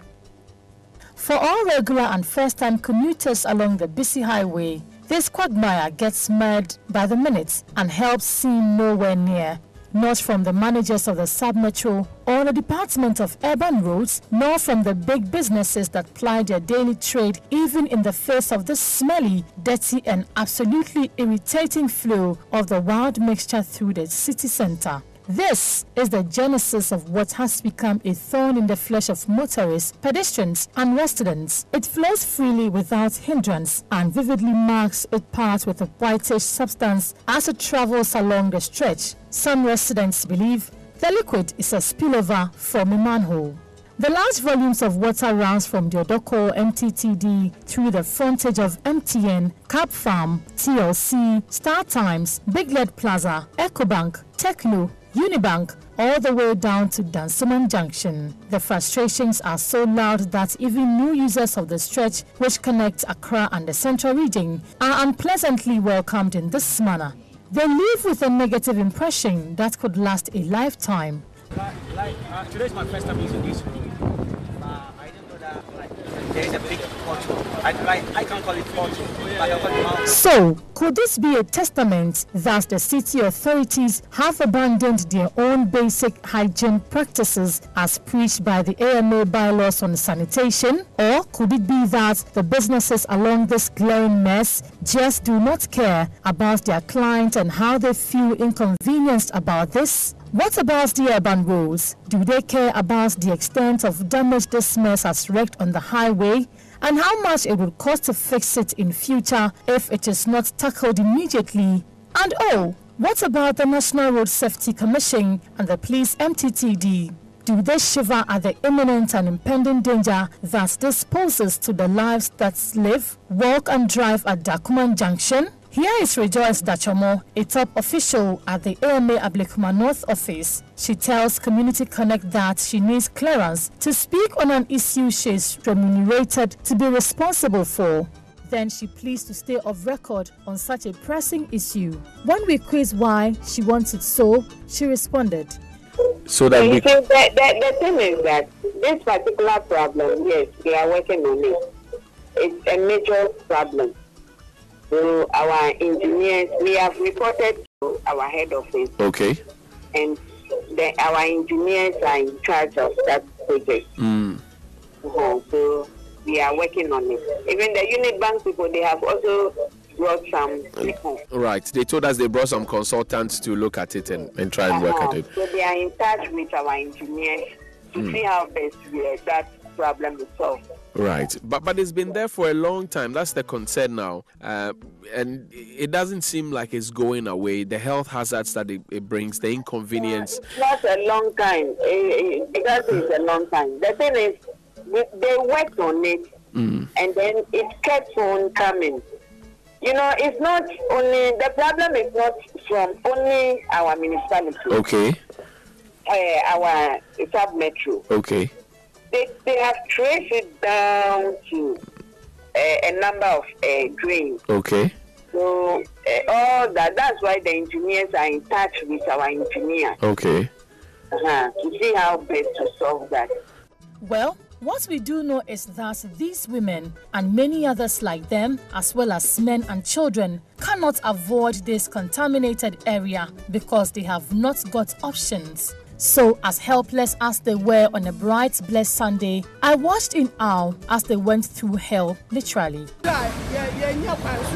It is difficult to cross the road from here. When it rains, we beg people to carry us on their backs for a fee. The whole place is such a big mess. We've been told that a gutter at the other end is faulty, and that's why the dirty water keeps flowing. The problem seems unsolvable. We want this road and the Aliu Mahama road fixed. Our MP, Ekia Efriye, promised to solve the issues, but she is yet to fulfill her promise. The distress call had mentioned Unibank, so we got intrusive and phoned Unibank's toll-free helpline and posed as customers of the bank. We got linked to the estate officer and he made us a promise, which fulfillment date as long as... Hello? Good afternoon, Daniel speaking. Good afternoon, Daniel. My name is Johnny Hughes. Okay, Johnny, how may I help you? I'm very well, Daniel. I've noticed a little problem in front of your branch at Dakuman, and yes, the Dakuman branch. There seems to be a gap. Exactly, and it's been there for a long time. Has it come to your attention as estate officer? Yes, please. In fact, we were working with AMA and an urban roads too, and then also we've asked a private contractor to inspect and then advise. I was at Dakuman even I think 2 days today for a branch visit. Okay. And the situation is becoming unbearable. It's worse. And it's very bad. Is it affecting the business? Because for me, it becomes reluctant for me to go there as a customer. I mean, aside other things that I do. Yes. But I promise, hopefully by next week we should get our way out. I mean, I'll pursue further. Listen to this commercial driver state his case. I don't understand why we have leaders in this country, yet we have such problems that can't be resolved. Sometimes I just can't understand. The road is not more trouble. Very often, drivers stop in the middle of the highway to pick passengers. If you doubt it, wait and see. The road is simply bad, and we beg the authorities to fix it speedily. That's the plight of the folks at the Dakuman Junction in Accra. It's a very sorry sight. When I got the distress call, I thought, well, this was going to be one of those small potholes. I got there and I realized it. And what broke my heart were, and it's in the latter part of the story, where school children couldn't cross there because that's a bus stop, that's the zebra crossing, that's a traffic light. School children can't cross there because of the the mess around there. And when it rains, it's terrible. I can imagine. So they have to go to the wider portion of the street to cross. The repercussions. And taxi drivers and some commercial drivers will come rudely into the street. They will. Rudely, because... And they even created a diversion, if I remember right in the pictures. We saw them having to use a pavement, which is not, allowed for that. But because they want to divert from these potholes, they'll do that. But Johnny, what even worries me is the stench. Because I have a friend who uses that road often, and she says... There was one time she used it and she had to immediately rush to the washing bay because the stench that went with it. She literally says it's like someone has pooped in your car. And I mean, why would someone want to go through that? Then you have the children who actually have to muddle in that and take it to school. So the stench will follow them as well. We certainly can have this in the 21st century where we're talking technology and things are being changed. You don't want to see this. I believe if the politicians had their children wading through those waters, they certainly would have done something about it. You say we shouldn't mention politicians, but we have no one else to talk to. When you are the stakeholders, you are the people we have mandated to be in office to take care of these things. So certainly we have to call on. Good morning to you, Mayor of Nia J. Good morning to you, the AMA at the Ablekuma North Sub-Metro. Good morning to you, Honorable Free MP for Ablekuma North. Good morning to you, Urban Roads. Good morning to you, all the companies from MTN, Capfarm, TLC, EcoBank, Unibank, all the folks around there. Good morning to you. This is right in your face. What are you going to do about it? Tomorrow is Friday. Let it be that you make a big announcement to fix it. It's been more than a year, and it's a shame. Anyway, guys, it's time for us to wrap up. Of course, today is Thursday. Bright is starting his weekend, but we'll officially start tomorrow with you. So let's get ready for tomorrow as we end with a big bang for the weekend. So stay blessed, go out there and do your best. We'll see you same time tomorrow. GIJ meeting tomorrow. Yeah, we are homecoming. Oh.